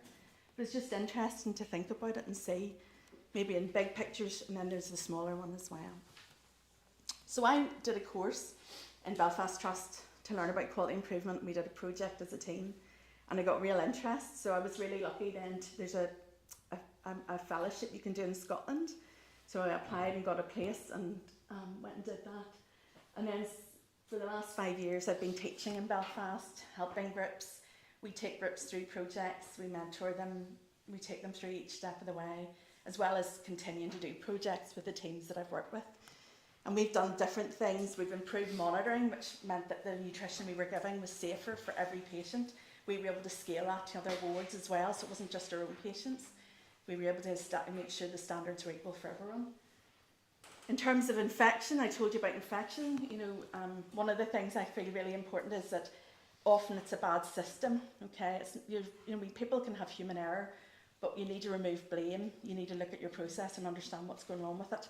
So actually, when we looked at infection, well, you know, the protocols we had, they weren't useful for the people that were, they weren't even at the end of the bed for them to see. They had to go and look them up in a folder, and nobody knew where the folders were and whatever. So, you know, that we were able to improve our management, so that meant that if patients were unwell, and thankfully that was infrequent, they got the best care. And then I've been able to link in with other teams and help them with their projects. So, for example, using new tests that we can help teams to reduce using antibiotics, for example. So it gives you an idea of why I'm interested in quality improvement, why I think it's an important thing, and just my own background. So, I'm going to ask a question. What does quality in healthcare mean to you? What do you think when you use the word quality? Because it's a word that we bandy around a lot, quality and safety. What does quality mean to you? Or maybe feeling a bit like after the scone's gone, nice and tasking. I won't pick on anybody. But has anybody any thoughts or? Excellence. Yeah, absolutely. Making the patient feel valued. Safety. Safety, absolutely. Better outcome. Better outcomes, yeah. Confidence. That is such, because actually, you know, it is that sense of trust and value, trust between the team looking after you, trust that you're going to get, you know, good care. And absolutely. It's funny because when you put yourself in the spot, you're like, what do I mean? So, sorry, I interrupted. Doing a good job. Doing a good job, yeah, that'll do for me. So there is a lot of literature in quality in healthcare, really over the last 30, 40 years, a lot from America. This is kind of trying to put like 6 big categories that we think of. That document was published the year I qualified, and it's a very good document, it's quite long, but it talks about safe care, providing effective care, and that includes not overusing, as well as, you know, ensuring that everybody has access to it. Patient-centred, it's about the patient. If it's not, then, you know, forget about it, and that you recognise that the patient's wants and needs and what's important to them, and you value that. That care is timely, that you don't put people on long waiting lists. that it's efficient and that it's equitable. So those are the 6 big parameters. For me, this is Mary. Mary's 77. She's a retired teacher, learning disability. Great woman. She loves getting her hair done and her nails done. She loves to pray for people. She will never pray for herself, but she prays for everybody else. Okay. And Mary wasn't feeling so well over the last few years. She started getting chest pain and breathless. And unfortunately, she got a very narrowed valve, aortic valve. And on top of it, to complicate it, she got an aneurysm. Okay, so she needed 2 major heart surgeries. And she wanted to get it done because she couldn't garden, which she loves, especially this time of the year. She couldn't do all the things that she wanted to do. She used to go to church every day and she couldn't get out to church anymore. So she waited 10 months for her heart surgery, which for her family were the longest 10 months ever, because there was always this worry that the aneurysm was going to go. But this is her day 1, heart intensive care, extubated, asking is her makeup bag there because she needed to put her lipstick on for her husband coming up. Okay. Looking at $1 million. This is her day 6 after getting home, after the best possible care she could have received. Particularly in a week where maybe the heart surgical team were not having a good time of it, I can tell you this woman had the best care possible. And if you haven't realised, Mary's my mum. And that's my son. And this is her doing what she does best, teaching him how to bake. All right. And believe me, he is a willing recipient of all the goodies. Okay. Did you bring any samples? There's never any left. Derek, that boy, honestly, he's like a machine. He hears everything. She knew I was going to present. She said, I hope you're not putting those pictures of me in the hospital again. Do you know the only thing she said about the care? It was excellent. The nurses looked after her. Her surgeon, I used to work in heart surgery. It was my first surgical job. Scary. I was a very junior doctor. The doctor who operated on her was a reg with me, and he remembered me 20 years later. He phoned me to tell me at the end of a very busy day, they started 6:30, 7 o'clock, your mum's okay. She's doing okay. The nurses took great care of her. They were taking the names of her perfumes down. And phoning my dad to remind him to bring up a lovely set of pyjamas she wanted. They were brilliant. The only aspect of her care that she wasn't happy about, she never got to see the chaplain. Because she had a great face. She is like the woman. She said, it's okay, other people needed to see them. And I said, they probably came up, Mum, when you were out. Because every time I went up to see her, she was fast asleep. She wasn't used to painkillers. But that was the only thing that she found in the whole thing of her care. Isn't it interesting? An exceptional team. And for me, that's what quality is. It is the care that my mum, your family, everybody deserves. Is that fair enough? Yeah? It's not a bad mantra to beat by. Other people like definitions. I'm not great for definitions, and I will let you read this out, but I'll read it to yourself. For me, I like this definition because I think it captures lots of things. Quality isn't something that you do and you stop. It has to be the same every day. Everything that we do to try and improve, it's unfailing, it continues. It involves everybody, not just the nurses, not just the doctors, everybody involved in the care, including the person that's receiving the care and the family. And there are changes that we have to make in order to ensure that care is better, that we learn, and that overall the health is better. And I think it's quite a nice, it's a bit wordy, but it gets the key things, the key messages across. So that's what quality improvement is. And for me, there are 3 aspects that you need to do. So you need to have an idea of something that you want to improve. You need to have the will to improve. I hate the word execution, but you need to do it, okay? And in order to do it, you need tools and techniques that are tried and tested. There's no point just doing something and then going, no, we've done it, okay? You need to make sure that it's worked. So I'm going to take you through these 3 areas briefly. But before we do that, anybody have any experience of quality improvement or projects or anything they want to share? Or alternatively, if you haven't, are there things that you would like to improve or thought about, or things that might, if you had, perfect hospital and things worked the way you wanted it, or wherever you work in chaplaincy, are there any things that you'd want to make a difference? So I'm in the Northern Trust, part-time chaplain. And about 2 years ago, I began a quality improvement project because On the pass system, we were getting reports at that stage that really were showing inaccuracies in terms of denomination, because we're obviously a denominational chaplaincy provision. Began it, but had hiccups because I do three and a half hours twice a week, to try and kind of fit that in. But to try and deal with the issue of inpatients and them being identified in terms of their spiritual needs. Roll on Encompass. That has definitely improved, but yet there is a big piece of work around quality improvement in that, because in Antrim we have 600 patients each day as inpatients at the minute, of which at the minute approximately 250 are not identified as anything. I don't have anything done by them. Yeah. And that is, I'm sure, with a number of the trusts, it's probably very similar. Possibly, Yeah, because As you know, we did one Belfast Trust last year, but it was just before Encompass was coming in, and probably if we were doing it again, we would have waited. I wish we'd waited a year to and it was partly the same idea, and we did. Michael was part of it. I was looking around to see was he going to say anything, but he wasn't looking at me. Maybe that was deliberate. We had different approaches. I spoke to the nurse manager in the ward. I spoke to the deputy manager. We did little information leaflets that they could give to staff. We did little cards that were left in every room for patients.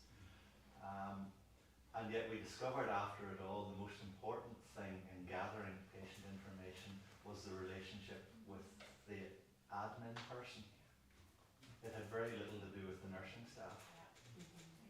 And since then, that ward has 100%. yes, almost 100% every day. Their patients are registered as something.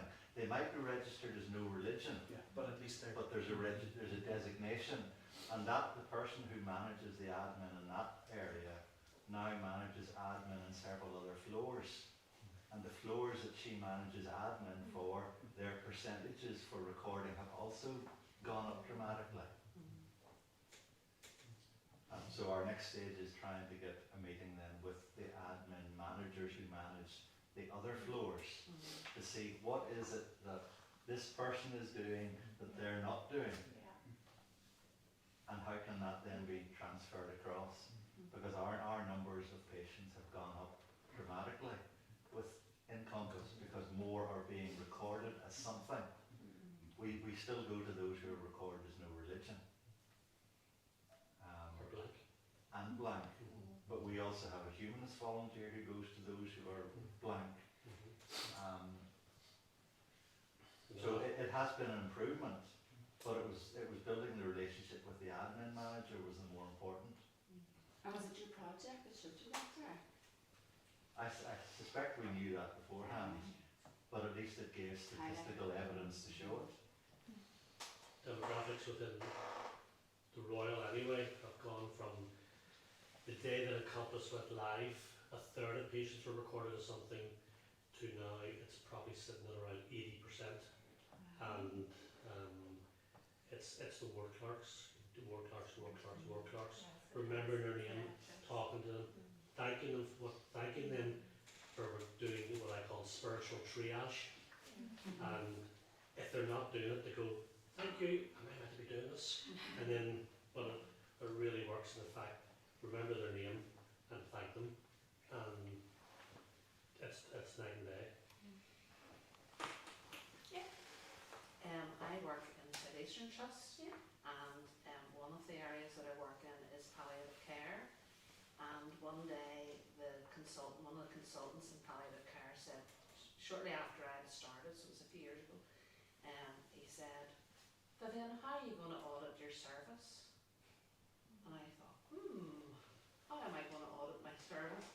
And so that sparked off a QI project, and I looked at the quantitative amount and the qualitative amount and did out a questionnaire and thought, well, how do I get this to the patients, for example, or the families? And we had a little booklet for patients, and so I stapled it to the back of the patient and tried to To the back of the patient.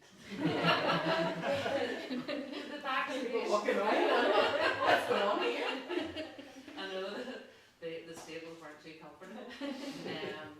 And they were sent back through anonymously through the wards. And I thought, like, I had never really done anything like that before, and I haven't done a huge amount since. I've done a bit of other quality improvement work. But I just thought, you know, as chaplains, we need to think like that. We need to think, you know, it's okay getting the patients. We want to get the patients, but we want to know whether what we do is actually impacting them. Yeah.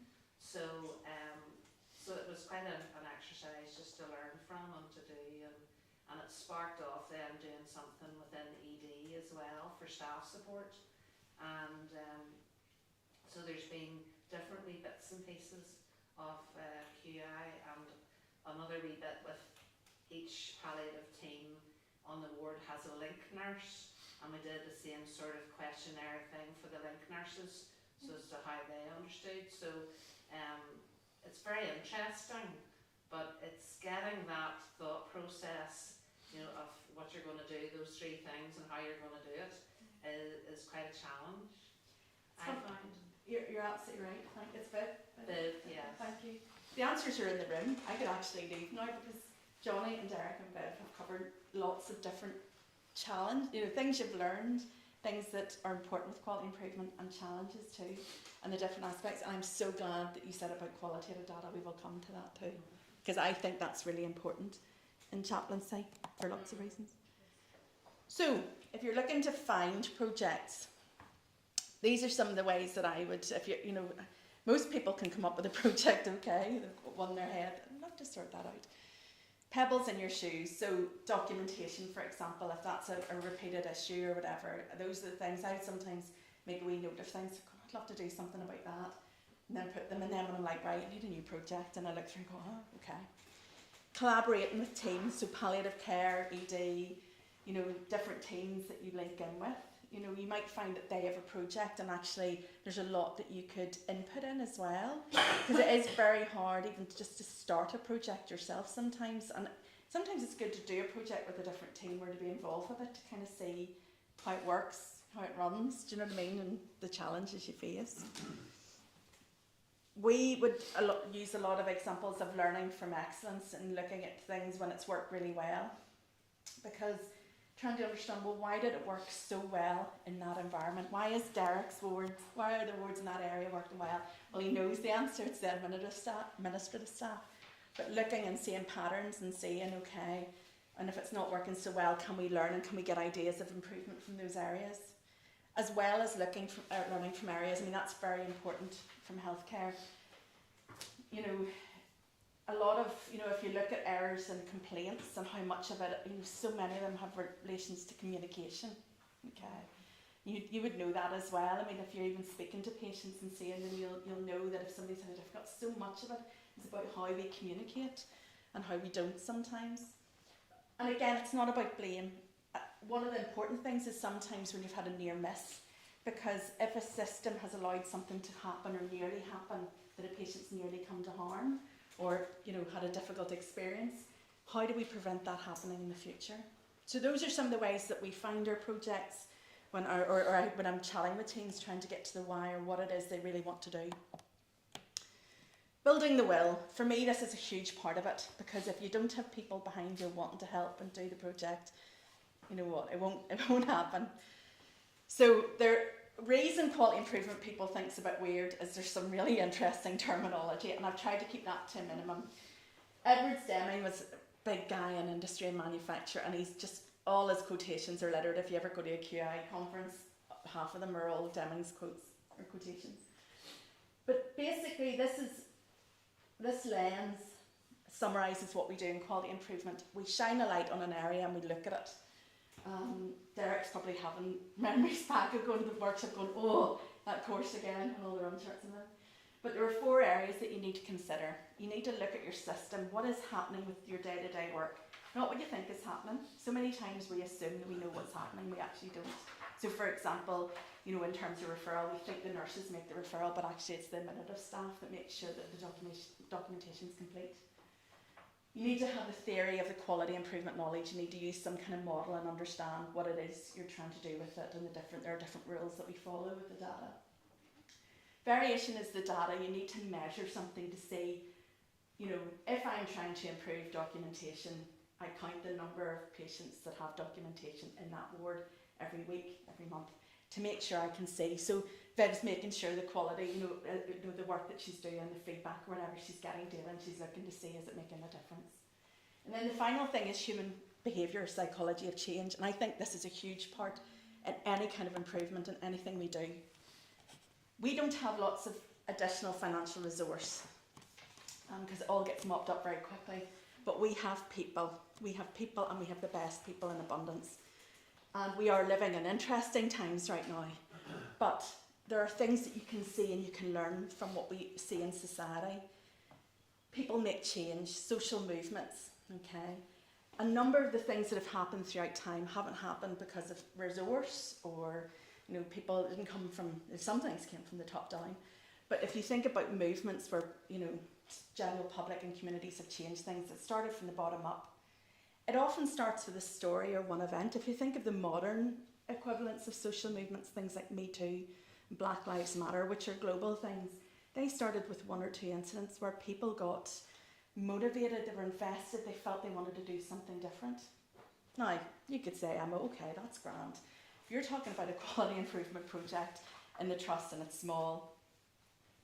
But actually, if people feel it's important, if they feel passionate about something, if they feel that it's something worth changing and it matters to them and it's important to them, they will get on board and they will come behind with what you're doing, and they'll support you, okay? Or at very least, they'll not obstruct you in what you're trying to do.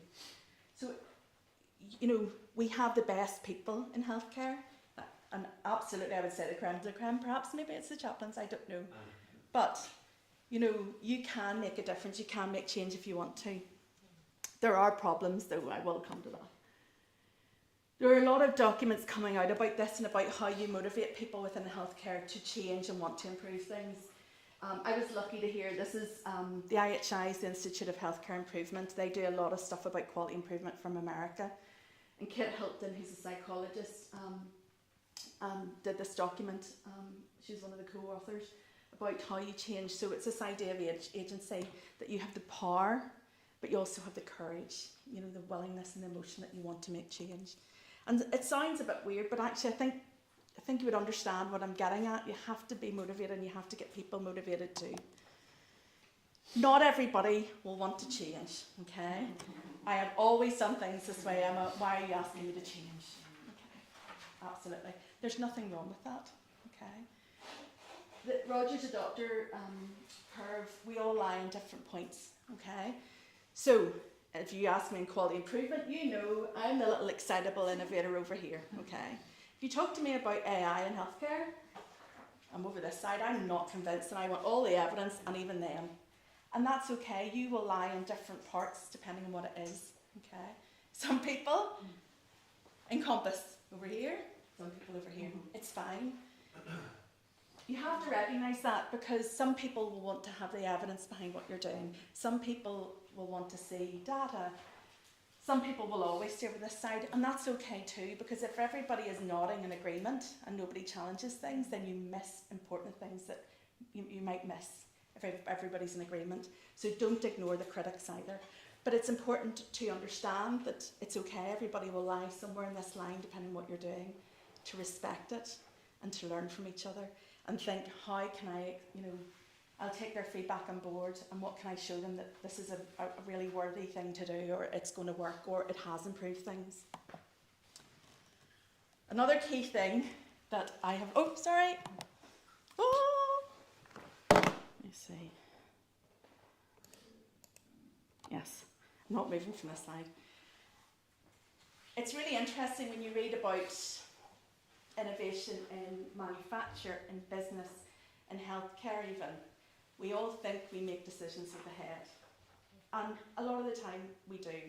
You know, if I'm making a decision about a treatment for a patient that I want to consider for them and give them the advice, I want to make sure I have all the information for them, that I am going to offer them something that's safe. I'll tell them all the advice, I'll tell them the side effects, whatever. And that's fine, and you need to do that. But actually what moves people and sometimes pushes them over to make a decision is from the heart. I got a really good example of this when I worked in that team years ago. We didn't have funding for our service. We had to go to the Department of Health and we had to go and ask, and we did months of getting all the evidence about the service expanding, the costs of the nutrition providing at home, the care, the additional resources we needed, and we did everything to the dotting the I's, crossing the T's. And the commissioners were lovely when they came. And the thing that tipped them over was not us, were the two patients that came and spoke to them. And it was the lady who said to them that she had been in her bed, unfit, couldn't do anything, and could now go for a day trip with her husband in their camper van. They could look after their grandkids because she had nutrition again and she felt she had a life worth living. And they made it very clear that that was the thing that tipped them. Okay, so the best work of improvement involves having the data, having the evidence, what you're doing is making an improvement, but also the heart, why it is, what motivates you to do it. It's not being manipulative, it's not taking advantage of people, because when you make a difference to somebody in their life, you know, sometimes they're grateful and they want to tell people that this is important to them, okay? And I want to make that very clear. It's not about, you know, because, you know, when you share stories and share, you know, people's vulnerabilities at, you know, a time that's very difficult in their life, it's not about that. It's just allowing them to have a voice and explain and show what they experienced and why the differences you've made have improved things for them and why it's important. And I would say in chaplaincy, in terms of funding and protecting what you're doing and making sure you have adequate resources, it's important that you do share the difference you make to people, because that is vital, you know, and it makes a huge difference for people. But it's maybe not always captured in data. Okay. I'm going the wrong way. Wouldn't be the first time. You okay so far? Not boring you too much? This slide is from that document again. It is an interesting document. It has some weird American phrases and stuff. The reason I keep it in is there are two parts. This co-production and co-design is really important with any of the work that we do. Too often in the past, and I've been very guilty of this, we have wanted to improve things for our patients and we didn't include the patients or the families, or we surveyed them, or we told them about it, but we didn't say, what do you want? What's important to you? What do you need? Okay. So, and it's being authentic about it. It's not about paying lip service to it and ticking a box. It's about getting people involved from the beginning if we're making a change to a system that's going to affect them. Does that make sense? So it's making sure that patients, families, the people that we're looking after have an equal part and are equal part of the team. So how do we do it? So you need a project, okay? You need a team. Johnny, you were saying about the difficulties with quality improvement, and you've got 3.5 hours, and I totally, because I've been there trying to do projects on my own, and it's a nightmare. So you need people to share, to help with the workload, but more importantly, whenever you're trying to understand your system and what's actually happening, there's an old Indian parable, I think it's from India anyway, my husband tells me it's from India, about 6 blind men, and they come up against an elephant, right? And one's feeling this thing going, it's a spear, and the other one's at the tail, and he's feeling it and says it's a rope. One's up against the back, and he's saying it's a wall, okay? And so on, you get my point. Unless they come together, they won't recognise that that's an elephant they're feeling, okay? If you're looking at a part in your service and you're wanting to understand every part of it, the process, the system, if you don't get all the different people that are involved in that, including patients, including families, you don't get a full representation of what you're doing. Does that make sense? So whenever you're thinking about a team, like, you know, actually, Derek, when they looked at the process, they realised that they needed admin. That was a key part of, you know, and sometimes they don't actually have to be in the team the whole time or whatever, but you need people involved to make sure that you understand exactly what's happening and you get a full representation. You need to understand your systems and processes. So you might do surveys, you might plot it out on a wall like process mapping. You might look at the challenges and the benefits and things. Time is the biggest resource that you need, and we don't have enough of it, and it's one of the things I argue. We can't ask people to try and improve things unless we protect the time for them to do it, because it's waste. You know, it's not fair. You can't use people's goodwill indefinitely, and it's valuable. And the methods. So we use a method. There are different ones. There's Lean, Six Sigma that have all been taken from industry. We use Model for Improvement, and it's very simple. There are 3 questions and a cycle that you use. So the questions are the thinking part, and they are really simple. What you want to accomplish is your aim. So I would like to improve the referral rates for the chaplaincy in Ward 2 North in the City Hospital by 20% by December 2025. And the reason you do it like that, one sentence, you know exactly where it is, what you're trying to do, and it has to be measurable so that you can see whether you're making a difference. How do you know that a change is improvement? That's your measure. And it's something that you count, usually something fairly frequently, so you can see a difference. I would also point out that when you change something in a system, you will have unintended consequences. So you need to keep an eye for that. So what I mean by that, well, if Derek has improved the documentation around the, you know, whether people have a denomination or even that's been asked, you then get more referrals. So that increases your workload. So you might then have longer times to get seen. Do you see what I mean? So you need to be careful that when you change something, it might have an unintended consequence. And that's important because it can add to workload, you know, or reduce people's satisfaction or whatever. So, and then the fun bit is all the different ideas you come up with, the things that you want to change, and they're your change ideas. So can I just say that argument though is that in order to justify your existence, you need to show data anyway. Mm-hmm. So yes, the implication are that you increase, but without recognising that, you can't then have a conversation further up the ladder which says we need more resources. Absolutely, it's a very valid point. It's just making sure that when you're designing a project and doing a project, you understand that you might, if you change part of your system, because if you don't look for that and somebody comes to you, well, you know, I'm now busier because, you know, I've now got a list of 20, I only had 10, you know, what are you playing at? But it's recognise that and also going, well, our satisfaction, or, you know, we're seeing, we've got more patients recognised, we're seeing more patients, and actually, we also did our satisfaction scores, and our patients are really happy because they're getting seen in a timely manner, and they're getting seen in the first place, and actually this is really important, so, you know, we need an expansion of our service. Do you know what I mean? So when you change something, you then look at it, you see, you do it, usually in small numbers, might be one person to start with, or one ward, or one bay, or one day. You see if it's working. If it is, you might tweak it or whatever, and then you gradually expand it and test it out further until you're happy with it. Or this is actually not making a difference, it's not what we thought it was going to be, and we cut it out and you abort it.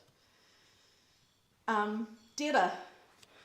I'm not the data person, if you can't know. That's Dan, the data man. The reason I show you this audit, I think Viv had mentioned audit. So if you measure audit, if I take this data, say this is, I don't know, the waiting time to be seen at my clinic, okay? And I do a number of changes. So I did a change, and before it was 70, and afterwards it was 30 minutes. Improvement, yeah? Yeah, great. But actually, if you look at the continuous data, if I look at Unit 1, you can see the changes made in June. Unit 1 was consistently above, the change is made and everything's improved. Okay, so it looks like that has made a difference. Unit 2, things were improving anyway before I did it, and it's continued to improve at the same rate. So the change has probably not made any difference. And in Unit 3, I made a change, and it had improved, but it started to get worse again. Okay, so I need to watch that. So it's just to illustrate that if you just measure 2 points, like like an audit, you'll miss what's actually happening. And that's why, in a nutshell, why we kind of go for the run charts and the weird charts that we ask people to do. Does that make sense? I just wanted to illustrate because I think sometimes people ask me about it. So that's what we do in a nutshell. We understand our system, we come up with a name, we measure it, we introduce change ideas, We look at our data and see have we made a difference or not. And if we have, then we try and scale it and spread it out. You always start small in a small unit, so you learn and see does it make a difference, and then spread rather than trying to do it, because things can differ between systems. So I was thinking about chaplaincy and ideas for improvement, and probably completely offline, but I get the sense actually from what you've suggested that maybe some of these are things that you would consider or think. Patient experience in hospital, Viv, you had already said. Documentation about wishes, referrals, improving awareness about the service as well, and you know, knowledge about it. Bereavement, I think is obviously very important, and I can see some of the work that's been done already.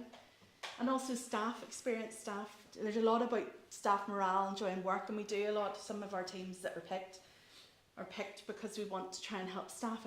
It's difficult to work in healthcare at the moment, so it's trying to help how we can help staff in a meaningful way. But those are, I'm sure you would think of far more than I would. I just wanted to show you a couple of examples of projects that we had had through our course. This is not chaplaincy related, this one. So if any of you had loved ones that have had surgery or come into hospital, been planned for surgery and operation procedure, and they've been phoned and you're phoning for a bed and there's no bed available, and it's 8 o'clock at night, there's still no bed, and then they're rushed in the next morning, and then when they're planned for discharge, they're waiting, and one of the problems is they're waiting on their medications to come up. Yeah, does that ring a bell? Yeah. This is my favourite ever project, okay? I shouldn't have favourites. But these were some pharmacists in Musgrave who work in the elective wards for hip and knee surgery, okay?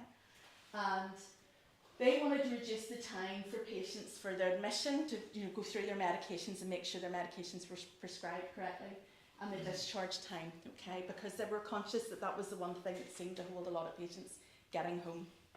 So these are like a little visual display of the work they did. So that was the aim. They wanted to reduce it by 40%, and they thought about how they could do it. And by understanding their system, their process, they actually called Mrs. Sore Knee, and they went through what would happen for her. And what would happen is she wouldn't get a bed, she would come straight in for surgery. They would go and see her after her surgery, and she was completely knocked out with the medications. And it might be day 2 before they'd even get a chance to speak to her. So what they did was, their first thing, PDSA 1, they phoned the patients before they came in to check their medications, to do their prescription. They also then could plan what medications they were going to need. They also prevented people coming in on the wrong medications for their surgery, reducing error. They also then changed, so they realised that one of the delays was staff being able to leave the ward to come down for the medications. So their technicians brought the medications up to the ward. I mean, those are 2 very simple interventions, but it was just a change in their practice, how they worked. And you can see they went, I mean, like towards the end there, and I've seen continued data, was less than an hour for admission and discharge medications, reduced errors. I mean, that's huge. That could be spread to so many different units, and it's so patient-centred and it's just such a good project. My all-time favourite one. And there weren't big things. It wasn't like lots of money, but it's so applicable. How many people go for surgery and you're phoning up going, are they ready? No, they're still waiting on their medications. And it frees up beds, so it means people get in earlier, less stress, whatever. Derek, I didn't forget about you. Okay. I was so proud of this project with the chaplaincy because we get to do the project, do the surgeries with you and chat through, and it was amazing to see the project develop. Derek has spoken about it far more eloquently than I could, but it really was about trying to increase support, and they realised that one of the things they needed was about the documentation, and it was about examining processes and understanding who you need in your team and who you needed to speak to. And again, you did so much work in that project, and I was so proud when you were presenting it, but you can see that the number of patients recorded as unknown had reduced over time with all the different things that they did. And I think it was about an 18%, 17.5%, 18% of increase. And where it went up was when the ward admin manager was on holiday. Yeah. So, it can be done. It is not easy to do quality improvement work, and as I said, one of the biggest issues is time. But it was great to see, and it was great to have different teams as well. Sometimes we get the same team disciplines and stuff, and it's important because chaplaincy work is just as valuable. There are other bits of improvement work that maybe aren't at the project or not, you know what I mean, or don't have the same run charts or whatever. But for me, I remember as a junior doctor, we got no training about bereavement and about how you deal with that, how you interact, how you cope with it. And I am so delighted to see all the work that's been done about that. We get the quality reports sent to us, and I read and I have a look and see what things. So there are lots of really good bits of work that you're doing that is improvement work. It's just maybe not run charts and things like that. And I suppose it's just thinking about that to make sure that you capture that. And, you know, if you are introducing something, is it making a difference? How is it making a difference? For example, you know, you might find that staff, you know, feel more confident about dealing with it, or patients' experiences may have improved or whatever, in what is a very, very difficult situation for so many people. And finally, Viv has already touched on it. We talk about run charts and we talk about data, and that's important to see. But for me, one of the biggest things is about the quality of the data and the data that we get from patients, from families, their experiences. And it is about heart versus head. It is about motivating people to want to do things. It's about engaging people in maybe doing the work that you're doing, highlighting the work that you're doing on a day-to-day basis, and about sharing. And I just wanted to illustrate this. This is something in Care Opinion. We would sometimes get things from Care Opinion shared or whatever. And this is an experience that somebody took time to write about, their experience of losing their mum. And they wrote about the care and stuff like that, but how much of that is about the chaplaincy and about the bereavement service. I don't know if you get that. I don't know if that was shared with you or whatever, but... If we get them, I usually include them in a bulletin or Yeah. send them out to the team on site. Because let me tell you something, see, I know what it's like when we get, you know, something like this shared with us. My husband gets them far more than I do. Mm. And it's often for the difficult ones, the times when you think, oh gosh, okay. But it moves people, and it highlights how important what you're doing is. It's just as important as any other facet of healthcare, but it's illustrating that to people and making sure that they're aware of what you're doing too. So, what do? Well, if you are going to do anything, think about things that are beneficial to you. Start small, or can you get involved with other projects? If you are, liaise with us. I mean, sometimes people can do courses or whatever, but I appreciate a lot of you may not have the time for that. So if you were doing something, sometimes we'll do individual project surgeries where you can meet with people and talk, you know, about their project and give advice and share the work you're doing, because that's really important to engage people and to build the will behind what you're doing. And I really hope I'm not gone over too much. And just remember, it's a habit, not an act. So thank you very much, and I'm happy to take any questions.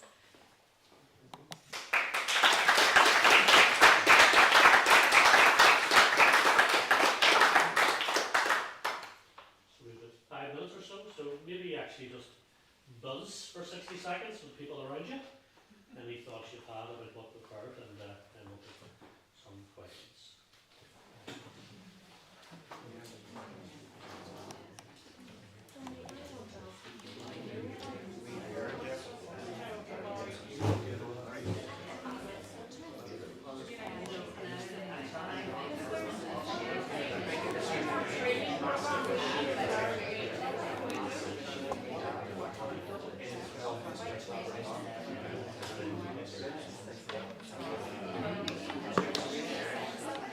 You alright?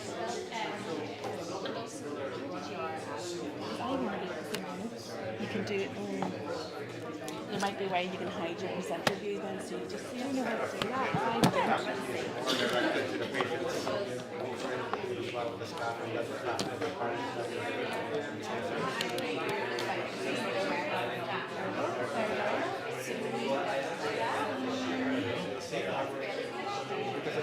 So I normally go into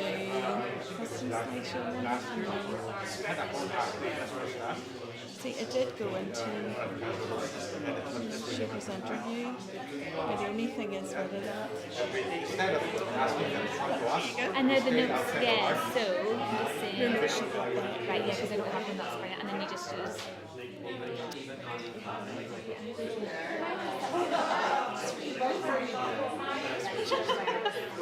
But people still wanted maybe asking questions sometimes or something, so you can't run away yet. Does anybody have questions?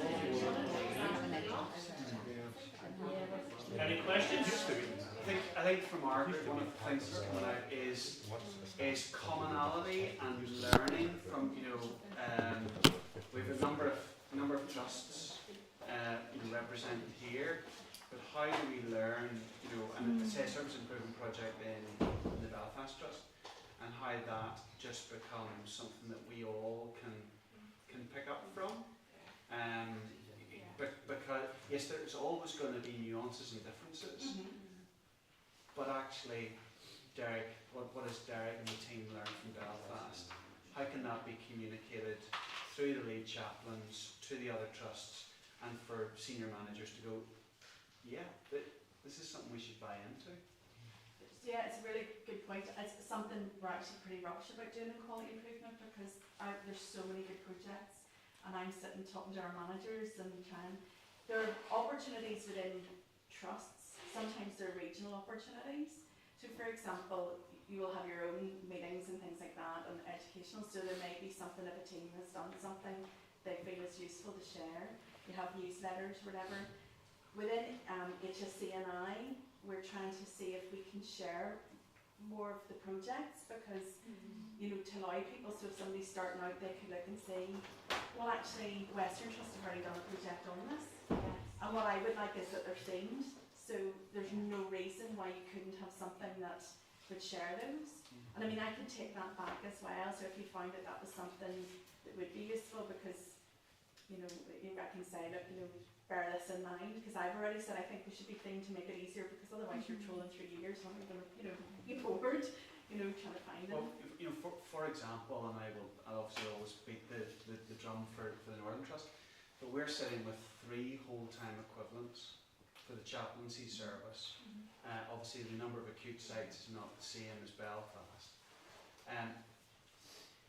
But knowing that Belfast have done work on a particular project, that in many respects allows us to go up the ladder a little bit, quicker, because Belfast have done the work, done the hard work, and then you take it from there. We're quite willing to sell ideas. We share ideas. It is also using opportunities, and I find it difficult. One of my colleagues is very good about saying, you need to kind of, chairman's awards and things like that. You need to get the information out now. But actually, it is important, to share so that gets publicised. I mean, I don't know, I worked in London for 6 months there, so you have web pages and stuff, and sometimes even those, you click on things, but I didn't know that was happening, that's just next door. But also opportunities like chairman's awards, whilst it might feel a bit it is important to say, look, we've worked really hard on this, and we've made a difference, and it's important, because it is about getting the message out. Social media, I don't know how people feel about it. I'm kind of over the laggards bit of it. But again, that's, it's how people use things nowadays, and actually, it can be very heartwarming to see the work that goes on and the differences, and people can relate very much to that and say, and I can get across to a lot of people. So there are different ways. Within your own, you might find that there's meetings and things that you can share stuff. But also on a wider, there are things we are trying to improve how we share quality improvement projects within the community, because it's lacking. Yeah. Okay. Time for one more comment maybe before we go on to our next item on the agenda. Anybody, anything really burning? I'll take that as a no. Can we thank Dr. Emma once again? I'm a sci-fi fan. I know that I have a fellow Whovian in the room, Father Manolito. There's a great photograph outside the TARDIS, so we are regenerating or bi-generating from one doctor to another. So Dr. Emma, Dr. Patricia Carlisle, thank you for being among us this afternoon. I know you've been working on a particular project along with Michael and Derek, and our money which was going to be used for the executive trip to the Cayman Islands was instead used for a very valuable piece of work, and thank you for coming and sharing about the work which is ongoing and giving us a little update this afternoon. Thank you. I've set my timer, so try and keep a management time. I'm actually, similarly to Emma, feeling slightly nervous this morning, or this afternoon that we've got to, and I really appreciated actually being able to come into the AGM at the very beginning, because it helps me understand the context of healthcare chaplaincy here in Northern Ireland and what the association is doing. So just thank you for inviting me, and thank you for this opportunity. So first of all, a bit, I know Emma did this as well, and I should have had a picture up of family and everything, but I suppose it's helpful for me to share a little bit as well about who I am. So I'm a social worker by background. I'm from Derry direction, and now live in Limavady, and trained as a social worker approximately 20 years ago, which is a little bit shocking. When you think about that, you always think that you haven't really moved beyond that, but so that's when I qualified, and I did my PhD in Stirling University in Scotland, and then remained there, and came back to Northern Ireland approximately 14 years ago, and we live in Limavady. So I have 3 children, 14, 16 and 4, so there's a slight gap there. I know I can hear the grumbling, like what were you doing? And my husband Mike is a primary school teacher. So my I suppose it helps to understand as well, my PhD looked at experiences of, expressions of spirituality by people with lived experience of mental health conditions, and the social work role in responding to that and how they responded to that. And unsurprisingly, the social workers recognised that spirituality could be relevant for some people experiencing mental distress, but they felt ill-equipped to actually be able to address that and deal with that. So this is something that I'm deeply passionate about and deeply interested in, and trying to understand the context, from a research background, trying to understand the context of how spiritual and religious care and support is understood. And the Northern Ireland lens in that is challenging, but it isn't the only lens and the only context and challenge to that. So I was really humbled actually whenever Derek and Michael came and approached Queen's and asked me to do this project, because I see it as a real honour and a privilege, and an opportunity as well. So I just thank you for that. This is a picture of myself at the top, obviously. Professor Lorna Montgomery, she's my mentor, but she's also very interested in service evaluation, and she has her own sort of personal interest within spirituality. And Barry Quinn is from nursing, and he has particular interest in chaplaincy and palliative care. So you may have, if there's people here who are interested in palliative care, you maybe know of Barry and the work that he does. So Barry's involved in the project too. So we're a really good team, and really interested in progressing this. It has taken time to develop the project, and that can feel a little frustrating for me actually. I'm like, oh, I just want to get in and get going. But it takes time for these ideas to develop, and the time spent investing in that is time well spent, because it ensures what we're doing is correct and accurate. So just a little bit of the plan that we're going to talk about today. So background to the study, the research question aims and objectives, some of the methodology, reassurances. I was thinking about this when I was coming here today, and I thought it's important that you're reassured about what this research is doing and what it isn't doing, and the importance of understanding your confidence in us as a research team, okay, and being reassured of that. And your role actually is crucial in it throughout. So there may be, I know you're very, very busy, but understanding the importance of your role, both in explicitly in the research methods that are particularly in terms of your role, but actually in terms of distributing a survey to people who maybe have access to healthcare chaplaincy, and so being able to use your networks and your links to be able to do that well, it's really, really important. So I need to draw on Emma's talking about your will and your motivation, and your willingness to engage, and that would be really appreciated. So this was the original question that Barry and Michael came to me with, and they asked for a service evaluation of how patients and staff experience spiritual and religious care given in healthcare settings in Northern Ireland. And we, to kind of not get bogged down in research terminology, but an evaluation does something very distinct to what research does, and we use the word research as an umbrella term very often and kind of band it about, but actually an evaluation is doing something very specific. Evaluation focuses on care delivery systems and focuses on how effective a service is, often with like pre and post testing, and gathering and sort of analysing pre-existing data to understand effectiveness and impact. So whenever I then went to our research governance and our ethics people and I spoke to them about what we were trying to do, they was like, that's not an evaluation, that's actually research. So it's trying to, and Emma's nodding going yes, so it is actually a piece of research and not an evaluation, and Derek and Michael and I had lots of conversations about that also. So there are challenges in the context of undertaking research in terms of ethics. So quality improvement, I think, steps aside from ethics, which is also a great advantage of quality improvement, because you don't need to get ethical approval for quality improvement. You probably have to get your line manager's governance approval, that kind of idea, but you don't need ethical approval. Whereas to do research, you do. And there is legitimacy in getting that ethical approval for publication. And this is something that's really important whenever I reflected on this piece of work. It's important about raising the profile of the work that you do in Northern Ireland for healthcare chaplaincy in terms of journal publication and being able to present at conferences. And that's really important for raising the profile of the work that you do and understanding the bigger world out there, understanding the importance and the value of the work that you do. So it's a little bit of context and background and understanding why we're doing this the way that we're doing it. So these were the three aims: reliable and up-to-date evidence base, just jumping through these, highlighting gaps in provision and capacity, and assess what more can be done to enhance the effectiveness of your work.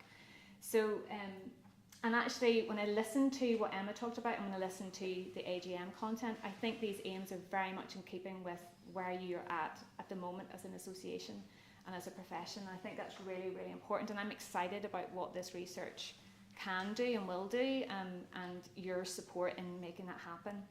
And new knowledge is being generated, and I think that's also really important. This is the first time I'm aware of that a funded piece of research is being done in healthcare chaplaincy in Northern Ireland. I think that's a fantastic opportunity, and you can be confident in our diligence and our duty of care to that, and in the context of tight finances, understanding that we are going to make this work for as much as possible, okay, so be reassured of that.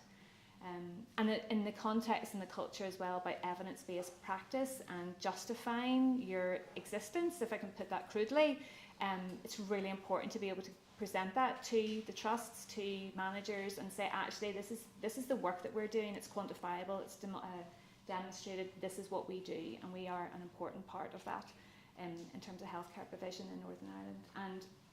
And great to see Encompass, actually, and that's exciting that you have your own stake in the ground with Encompass, and I know there are challenges and there's probably maybe some anxieties and excitement around that, but actually it's a fantastic opportunity. And arguably, my research head is thinking, actually that's data.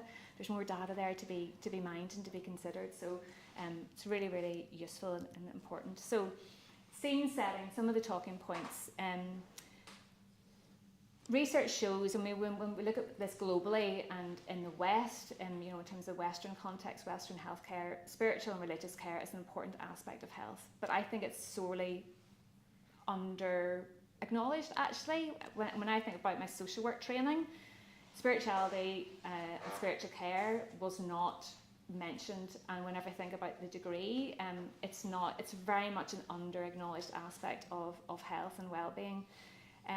There are challenges about how do we define and measure spirituality and religiosity in terms of healthcare. And actually some of the discussion has moved away. If I asked each of you what does spirituality mean to you, I think you would probably come up with different definitions, and there probably would be common themes across each of you, but there's a level of subjectivity to it, and there's a level of debate around it as well. So it's quite difficult to measure and quite difficult to define. That's not to say we shouldn't, but it's to say that is part of the context that we're dealing with. And actually some of the definitions and some of the debate has moved from hard definitions to looking at practices. So actually it's less about how do we define this to actually what are the practices associated with this. Because for me, something important spiritually might be prayer, but for somebody else it might be going out for a walk and engaging with nature. So these practices, it's important about engaging with, well, what does this mean to you in your life every day, encountering the joys and the highs and the challenges of life. And also talked about this evidence base.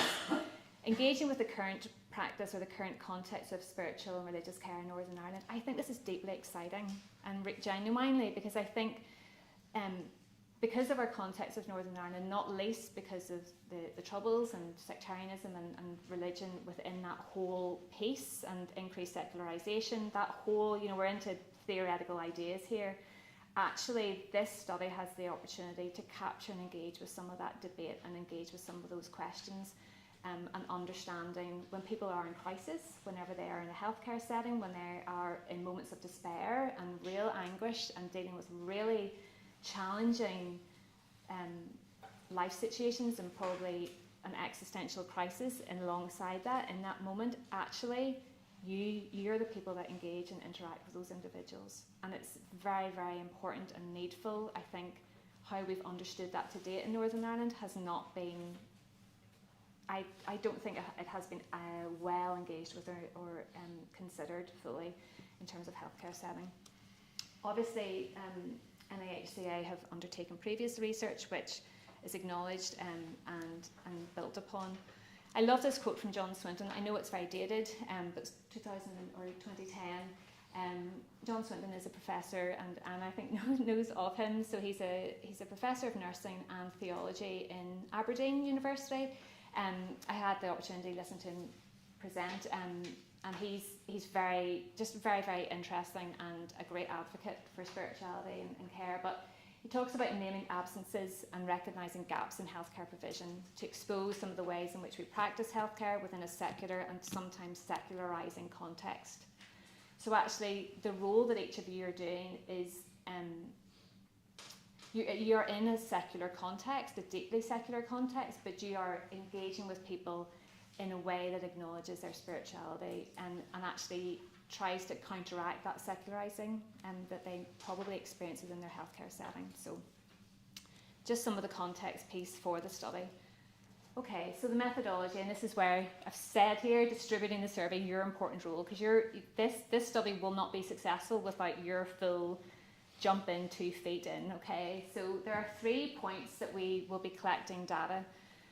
So there will be a healthcare chaplain activity form that you will complete for 1 week for 3 weeks, okay? And that will be distributed via the association, okay? I'll go into most all of these in more depth in a moment. There's a healthcare chaplain survey, again, that will be distributed via the association. So both of these methods, or both of these instruments are focusing on what you do and your perception of what you do, okay? And one of the questions, I should say that the survey has been designed, and this is the kind of the evaluation part and evaluation tone to the study, that these have been designed based on job descriptions and based on also discussion with Derek and Michael. So there's a lot of content to it. Not when I say a lot of content, I mean that there's a lot of depth to it. It's not going to take you hours to fill in. It's like we're hoping 20 minutes for that survey. So it's really about, and it's scaled questions, so statement and state the degree to which you agree with this statement, and over 5 points. So, but that survey is based on, let's say, job descriptions and on the aims and objectives to the study as well. And then this healthcare chaplaincy service user experience survey, okay? So this is where your role comes in and the ethics challenge, because if we had gone to trust for ethical approval, it is painful, okay, and it's very, very laboursome. And of course, it's not about avoiding doing that, but that whenever you are faced with that reality, it's very challenging. And sometimes some studies aren't necessarily well understood in terms of how that's approached, okay? So you can get a lot of pushback. And for my PhD, I was refused ethical approval from Oric and it was heart-wrenching, and it pushed everything back by like 3 to 4 months. So it's difficult getting ethical approval. Also, the regional aspect of the work, you'll be looking at ethical approval for each trust. So that's very labour intensive and may not actually be fruitful. The other challenge to that in terms of the service user survey is that it could be ethically questionable to ask people to undertake a survey whenever they're in a hospital setting experiencing crisis and difficulties, and actually they may not be willing to engage in that and may not want to engage in that, and there's a duty of care in thinking about potentially that could be quite intrusive. And also there's no guarantee that you would have finished your chaplaincy intervention at that point in the survey. So there's a lot of complexities around administering that survey in the hospital setting. So that's why it's really important that service user survey will be distributed via the healthcare chaplaincy to each of you to then share that amongst your own personal networks and your own people that you know, your own Facebook pages, your own word of mouth, you know, to be able to distribute that as widely as possible and in as dynamic a manner as possible. I will also be and have contacted Queen's Chaplaincy so that they will be able to distribute it via each of their contacts, and that includes both religious-based chaplains and Humanist Society and various other societies associated with Queen's Chaplaincy. So I'm trying to cover as many bases as possible without going through trust, ethical approval, because it is challenging. Consent and anonymity, always have fun saying that. To be reassured, okay, so, and it's not used for job performance, and that's the bit that I thought I would want to reassure you of this.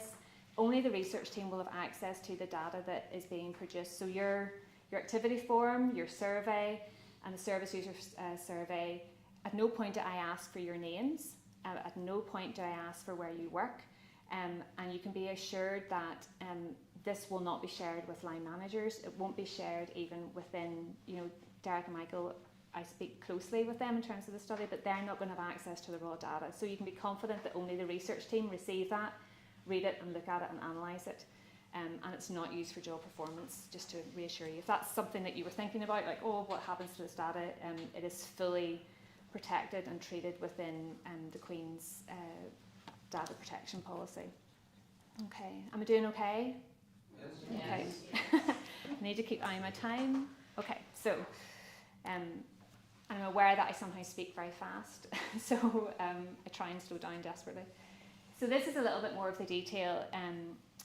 Highlighted there again, it's anonymous and confidential. So self-complete form to record your weekly activity, and you complete it for 3 weeks, but you send it in after each week, and it'll be done via MS Form, so it'll be done electronically. Biographical details, so your age, and it'll be age bands, okay, your gender, your faith, your belief affiliation, and how long you've been practicing as a healthcare chaplain, and also asks if you are part-time, volunteer, employed, you know, those kind of, that kind of information. And that just helps us whenever we go to analyse these in a statistical manner. And focus on interventions of support to patients, families and visitors, so they're one category. And then the second category is providing supports to staff. And I was pleased to hear that, you know, that you talked about we provide support to patients and staff, or patients and families and visitors, but also to staff as a distinct category. And I think it's really important that that's reflected, because you are making an important contribution to the well-being of healthcare staff who are working extremely hard and who are probably at risk of burnout, you know, in terms of staff retention, all of those pieces. So it's important that this captures that and reflects that, and that's demonstrated and shown, and a breakdown of the hours spent, okay? That bit about staff, I mean, I regularly hear people saying in the hospital, I didn't realise you actually looked after staff as Right. well. And I think it's part of our role that sometimes can be overlooked. Yes, and So I I think think it's good if you absolutely, and that's, so the survey will ask you, and one of the questions that I was really kind of keen to have included was, you know, how do you think your role is understood by other healthcare staff? So it's about how you perceive your role and how you think your role is perceived by others.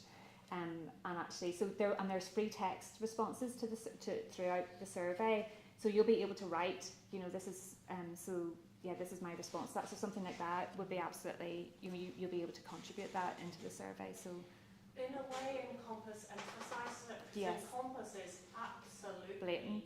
the patient and family, and the piece that gets missed is staff support. Yeah. So there's another reason why this matters. Yeah, and that's why, you know, in terms of the aims and objectives, And in the survey, it's that thread, carrying that thread through to say we do work with patients and families, but actually we also work with staff. So I appreciate that's really helpful for me to hear that we weren't off-piste in addressing that and including that. But chaplains also, different, some chaplains will focus primarily on patients, and it may be opportunities to focus on staff, but that's depending on your time and your role. Yes. Staff are not there just to be buddies to each other. We're all focused on the patient. Primarily, I think it may depend on what your role is. And that interaction, I suppose, could be even at the nurses' stations, coming over and giving a jovial hello and actually intentionally engaging with people. Sorry, No, just then, it might be worth then surveying the staff and asking them, how do they perceive the role of the chaplain? We can't ask staff because of the ethics. So this is the and it may be that in the future, I could foresee, that this study is the beginning of more studies, that could potentially be bigger funders. So it's about saying the research environment is challenging, and it's about saying, right, this is what we've done in this study, this is where we can go with a second study that would be not funded by the association but funded by a research funder. So this is really, that's why I'm really excited about this, because I think it can grow, it can build, and capturing some of that.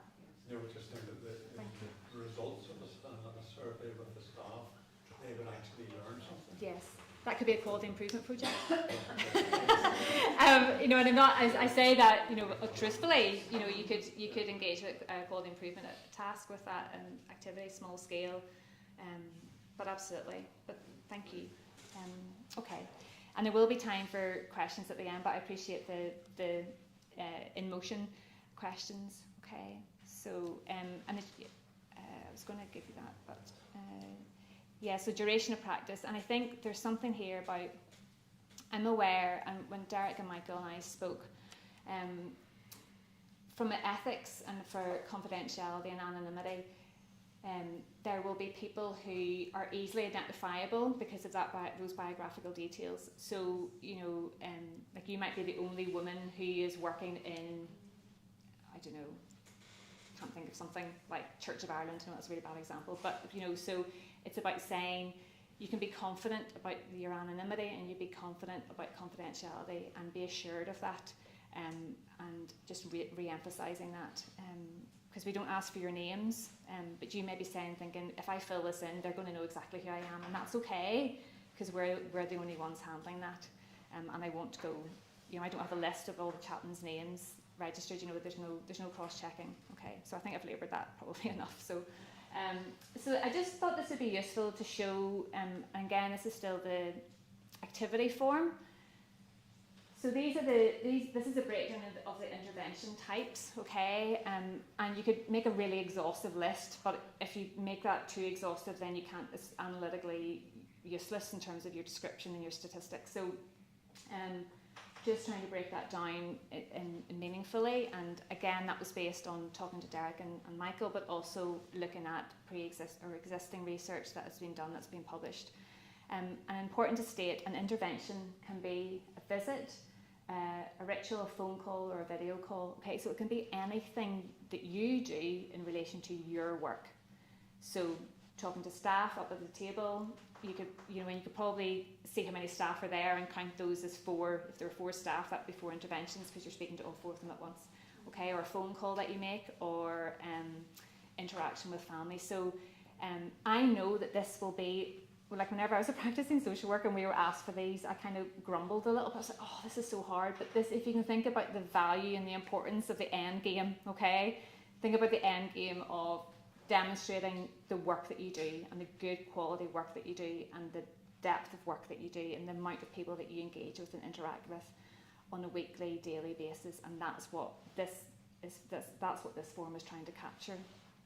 Okay, and I want you to try and fill it in as accurately as possible, but I don't want it to be burdensome. Okay, so it's really important that you don't resent the form, that you do it to the best of your ability, but that you don't resent it at the end of it. How many hours do you practice per week? So that can be your contracted hours. Okay, you know, I volunteer, as you said, you know, that was probably 7 hours per week. So you would put that in, but actually, I'm trying to, and this was, Derek had helpfully suggested this in our contact, approximately in hours, how much time do you spend? And I'm not going to be adding that up going, because you may invariably think, you know what, I actually don't work 7 hours a week, I actually work 9 hours per week reality. So I'm not going to be adding those up and saying it has to be square to the amount of hours that you work per week.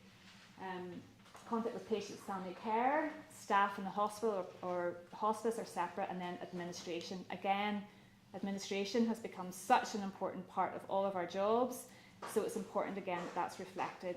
So the trust managers, hospice managers, directors can say actually they're out doing all of this work with patients and staff, but actually they do a lot of administration work, and particularly on the back of Encompass, that's important that that is captured. Okay, so this is the survey of your work this is the one that you'll be filling in again, so biographical details.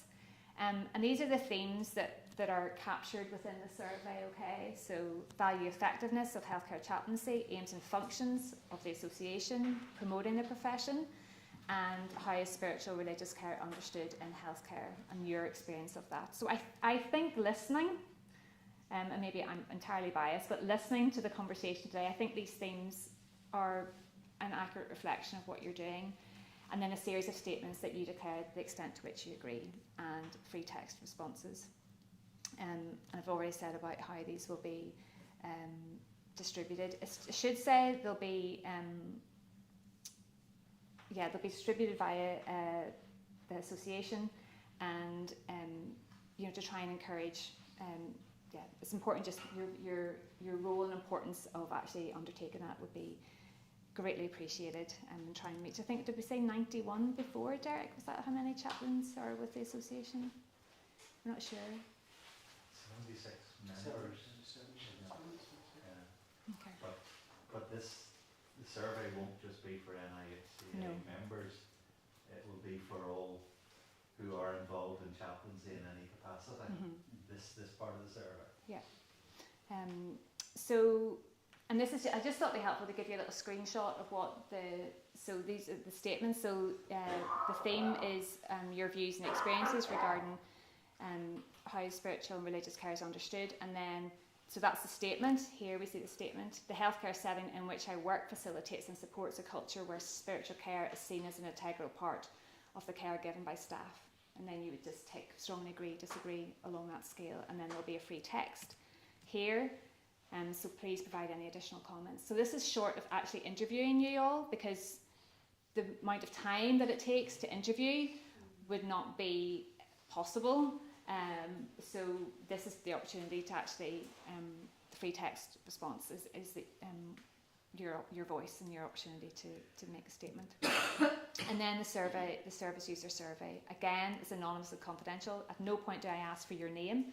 You know, who did I receive spiritual religious care from whenever I was in hospital? We don't ask for any of that. Biographical details, these are the two themes that we ask. And I think it's important from a global healthcare or spiritual and religious healthcare perspective, it's important to recognise that there may be other professions that the person has interacted with that support their spiritual and religious care needs. And I did not know when Derek sent me the spiritual care policy in the trust. I'd never seen that before, which horrified me from a practice and social work point of view, because I thought I really ought to have known that, and I didn't know, which again goes back to how well understood is this need, or is the role and the importance of spiritual care. So that's why my research mind has kind of got more, you know, there are lots of themes that can be examined and considered beyond what the association is doing. I think it's important to consider that. So acknowledging the role that other professionals undertake as well. And again, can I ask a question? In light of the ethical challenge that we have in all of this, is it possible that if we are able to spread that out to our connections, that in that what we end up doing is picking up healthcare professionals into that? So Yes. for example, my wife's a director in one of the trusts. Okay.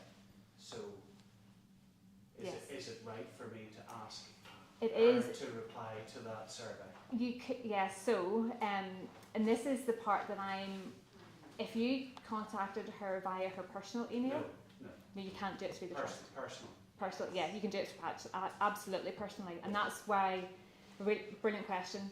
So it can't be done directly through the trusts, okay? Because they would say you have not asked us for ethical approval for this study, and you're contacting our staff. How dare you? But if you have their personal contact details, or yeah, if you have their personal contact, then you absolutely can. So that's what I mean about that creative thinking, and that going around the mountain a different way. And likewise, as lead chaplain, I can't send it out to lots of people. No. But as Derek, yes, I could send it out to people on their personal email, Yes. and I could send it to the Methodist newsletter, print an article on it, and have a QR code, and you could send it to the Church of Ireland Gazette and the Presbyterian Herald and the Humanist News and Islamic Centre and all those places for them to get it out, because we want it to be wide. We don't want to be picking the people who reply. Yeah, and actually I think this isn't about avoidance of trust ethics. I firmly believe that this approach actually will be more fruitful, because you're not getting people in crisis. People aren't, you're getting them at a post experience rather than and they've probably reflected on that experience rather than a live in moment experience. So, I think and I loved the piece from the Emma that you brought up there. Was it from 10,000 Voices? Care opinion, yeah. So, and I think that again, that's another avenue to think about for future. But yeah, so thank you for the question, and Derek for your creative response also. In terms of the care opinion then, would you just look at your sort of period of time that you're doing it, and we, I would manage the care opinion team, and we could maybe tag things so that it would come up? So again, that's through the trusts. Oh, okay, so you can't. So I can't. But again, this is what I mean about this being this is one study, and any research can only do so much. It can't achieve everything. So I think for future that will be something to consider and examine and look at. But for the moment, we're doing this first step. Okay. But it is and I think it's important and it may be that's what the chaplains say. You use it when you're in trusts and hospices, actually saying, please think about care opinion. Please think about 10,000 Voices. Really raising that profile again down those avenues, because those are the avenues that the trust really recognises and they're established in existence. And if you're doing this survey, would that be something you would have literally leaflets and QR codes, or something that could be pushed out through social media? It will, yeah. Well, I'll be promoting it on my own personal Facebook and LinkedIn. Can the trust put it out? No. That's what I was thinking. Yeah, they can't. It's only through personal. But I think that will generate. But you can sort of send that to everybody. You can put it out there. So, sort of. For example, if you consider, say, Church of Ireland in a Northern Ireland context, and you have some mechanism in which all those people who are involved in healthcare are sitting in pews and whatever, if you can get that out, absolutely, you're reaching a significant amount of health professionals through that, but not interacting directly with the trust. Yeah. Conscious of our time, as we Sorry. and I rambled on. Sorry. So, can I just show this? Yes, absolutely. So this is from the Scottish PROM, which is also known as the spiritual PROM, which is patient reported outcome measure. Okay, so this again is about our robustness on the global market peer-reviewed literature that is published in academic journals, and that has currency and relevance and currency and kudos. So this is basically what they will be asked. I was listened to, I was able to talk about what was on my mind, my situation was understood, and my beliefs or my faith were understood, and that's the scale. So that's what the people will be asked about, and just very briefly analysis, but I won't,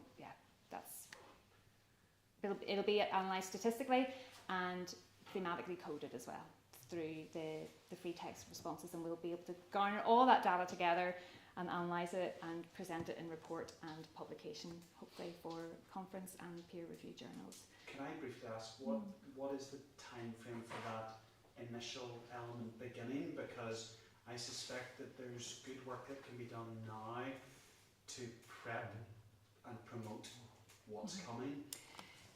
Yes, so it has been, so the ethics, it had to go through, so I had to write the ethical approval process, and then it has been peer reviewed, so that process just has taken time. So I will be submitting it for ethical approval this week with Queen's.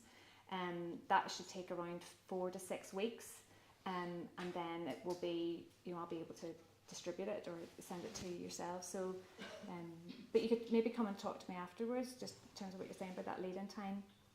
I'm just thinking of the representation from the churches and the process involved in that, of actually being able to do some kind of joint communication of some sort. Okay. Well, are you happy to take me out and got my consent? And we can, please just drop it You down. take my email down, absolutely. I will come separately and mention to you that for the National Institute of Healthcare Research, I was part of a group that was Scotland, Wales, England, Northern Ireland, looking for funding, and the study was called Maximising the Effectiveness of Healthcare Chaplaincy. So there was a huge recognition. Those 4 countries do things very differently.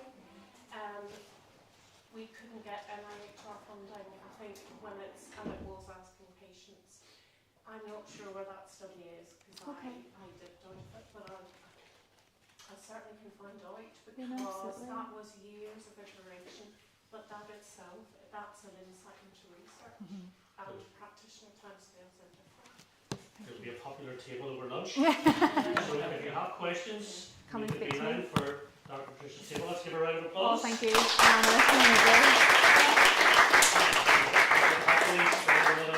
Half hour, I think, but that's what we can do over lunch. Just give thanks to for navigating all of that. I'm so pleased Anna's here, because I don't know if you know, but Anna had applied for a funded PhD and has secured Department for Economy's funding here.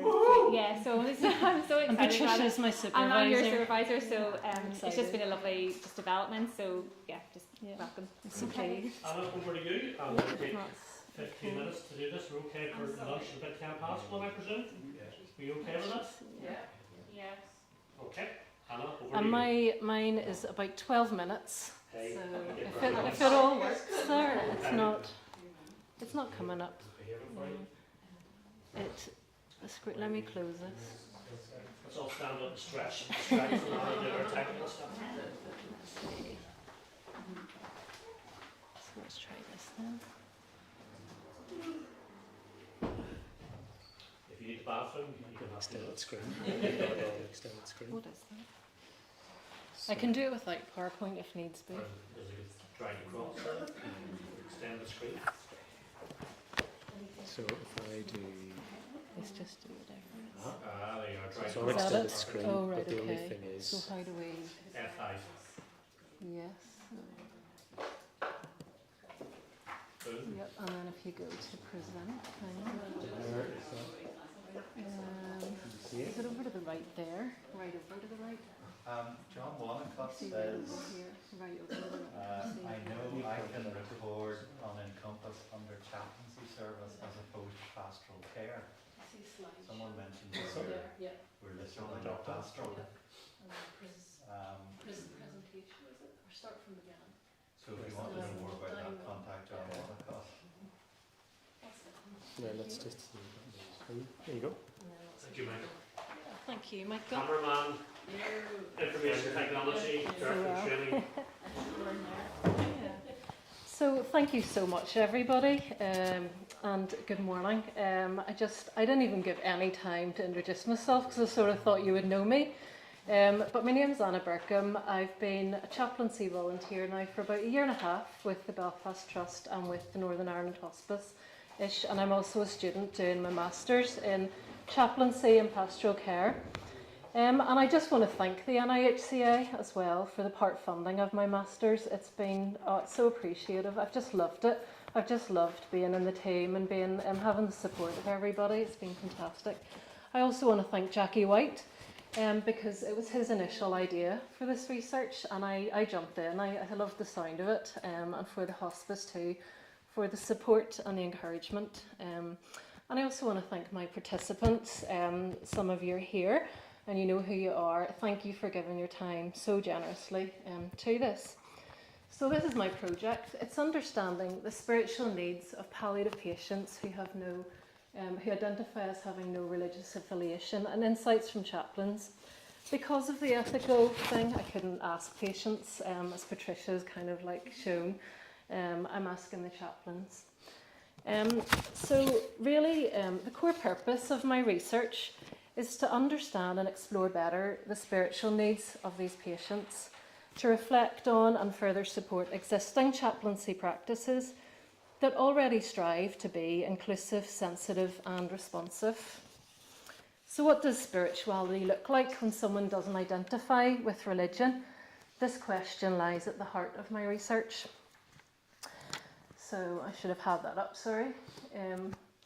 So Northern Ireland presents the unique cultural and healthcare context shaped by its religious and political divisions, alongside increasing secularisation. So the 2021 census shows that 19% of the population now state none when asked about religious affiliation, and mirroring this, data from the Northern Ireland Hospice revealed that 51 out of 231 patients, 22%, self-identified in this way.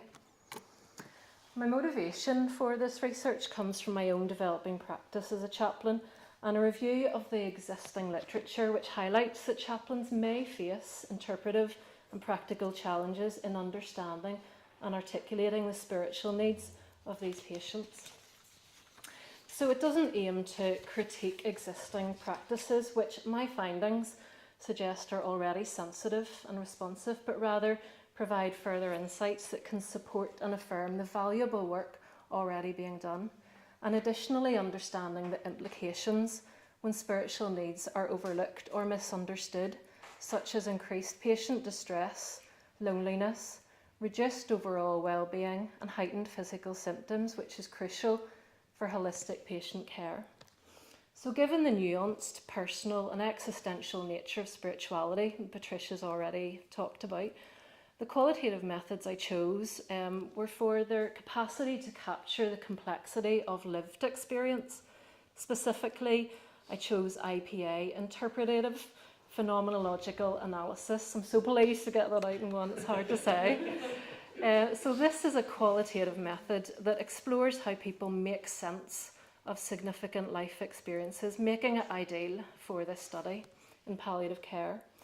So it involved semi-structured interviews with 6 and soon to be 7 palliative care chaplains from various backgrounds. The chaplains were asked about their perceptions and experiences of spiritual needs among these patients, maybe methods of their assessments and the challenges that they encountered. The analysis followed 3 key steps. Firstly, I repeatedly listened to and read the transcripts, making notes and analysing them closely. Now, my participants who know who they are, at this point, I think I might know your voices better than I know my own family's, down to the very ums and ahs, just hearing them so intimately. So listening to these and reading really was the key. And the next thing I did was identify themes within each interview. And I used a software called Quirkos to do this, where you can upload the transcript and then highlight key segments of texts, writing your notes and organising them into little visual bubbles on a canvas. I've got a screenshot of this in the next slide. I'll show you how the themes were visually developed in the analysis. And then I synthesised these themes across all the participants. There is just a little screenshot. You'll see like all the different, you highlight a part of it and you make a little visual bubble. And also you'll not be able to really read it, but all the names of the participants are changed, just in case you're trying to figure out who's who. So each visual bubble represents a theme, and it allowed me to visually cluster it all and compare how different participants shared similar dynamics. So the analysis is ongoing, but I wanted to share just some preliminary themes emerging across the transcripts. So the first one is recognising hidden spirituality. So patients who identified as having no religious affiliation frequently express spiritual concerns through memory, values, relational connections, or existential questions. These expressions are often implicit, and several participants noted that many patients retain elements of belief, prayer practices, or longing for meaning rooted in earlier religious exposure, particularly from childhood. For some, childhood experiences became points of re-engagement. For others, they represent pain or exclusion. So recognising this layered context enables chaplains to engage sensitively and appropriately. The second theme, presence as practice. You'll recognise this. Across all interviews, participants describe their foundational role of being with rather than doing for. Presence is described as incarnational, relational, and non-judgmental, holding silence, offering listening, and giving permission for unfiltered disclosure. One participant articulated this as witnessing to the withness of God, suggesting that presence itself can be a theological expression. This presence is often most effective when no agenda is brought and when time and repeated visits allow trust to develop. Thirdly, addressing spiritual pain was a theme. Participants consistently identified unresolved grief, childhood trauma, shame, theological fear, religious abuse, addiction, and moral injury as sources of spiritual distress. In several cases, these unresolved tensions contributed to physical pain resistant to medication. They describe moments when confession, forgiveness, or simply being heard allowed the person to release tension, gain peace, and sometimes experience great physical relief. Being listened to without defensiveness or correction enabled a person to reconnect with their own moral or spiritual voice. Nextly, supporting spiritual exploration or reconnection. So some participants described themselves as bridges between patients and estranged spiritual traditions. Some patients reconnected with a relationship with God, prayer, scripture, or ritual after many years. In other cases, chaplains facilitated contact with local relevant faith communities or offered space for spiritual reconsideration without pressure. Several participants observed how patients' spiritual pulse could change during their admission and emphasised the importance of noticing and supporting this journey with care, sensitivity, and flexibility. Next, embodied care through symbols and gestures is an important theme coming out. Participants describe a wide range of embodied and symbolic interventions, such as holding hands, tactile objects, wooden Holden crosses, or reading meaningful literature, using illustrated books like the Charlie Mackesy book, The Boy, the Horse, the Mole, the Fox, crafting handprints, offering silence, or accompanying patients in rituals of closure. So these actions carried spiritual meaning, regardless of explicit belief, especially when they're personalised, and they also contributed to legacy making and affirmed the person's worth in their final days. And lastly, an important one is collaborative care and interdisciplinary trust. Participants highlighted the value of team-based working, where staff members such as nurses, social workers, OTs, physios, consultants referred patients themselves for spiritual support based on their own intuitive awareness. So spiritual care was seen as the responsibility of all staff, and trust between the chaplains and clinical colleagues facilitated holistic response to distress. Several expressed the importance of being known and trusted by staff, noting that spiritually sensitive teams were better equipped to recognise distress and integrate chaplaincy appropriately. So these themes affirm existing chaplaincy practice as relationally sensitive and contextually grounded, keeping close to a person-centred and holistic framework. I'm eager to explore these themes further, and there may be others that come up, and acknowledging as well the wealth of experience and expertise among my colleagues here today, of which I'm just a newbie and a beginner, and I've learned so much, even through the interviews and through the team. It's been great. So what could this reveal then about the spiritual needs of these patients? So although the analysis is ongoing, early impressions suggest that patients who identify in this way may still experience spiritual needs centred on meaning making, identity, unresolved grief, and the desire for emotionally honest connection. So they're not necessarily expressed in doctrinal or religious terms, but rather as human concerns, the longing to be remembered, to tell one's story, or to feel safe and accepted. The interpretation suggests that spirituality for some may be expressed through memory, legacy, relational reconciliation, or an inner desire for peace, especially near the end of life. So even in the absence of religious language, symbolic gestures, shared silence, or personalised rituals appear meaningful. Prayer, when offered gently, was often accepted as a way to name pain, hope, or connection. Some patients revisited childhood beliefs, others found new ways of expressing spiritual concerns, and while some preferred not to engage spiritually. These insights do remain tentative and will be subject to further analysis, but they indicate that spiritual needs persist even when religious identity is not present, often unexpressed, until the right context of safety and trust is made available. So as my research progresses, the next stage will involve kind of deeper theological reflection on these themes. My master's is in practical theology, and then further engagement with the literature and practical implications for chaplaincy. So ultimately, the work aims to affirm and enhance the sensitive spiritual care already being offered, ensuring that no patient is left unheard. Thank you so much for listening. Any questions? Thank you. I wasn't nervous at all, just after following the two. Any questions? Comments? Encouragement? We're just hungry now, I think. We are hungry, but tremendous amount of work and reflection.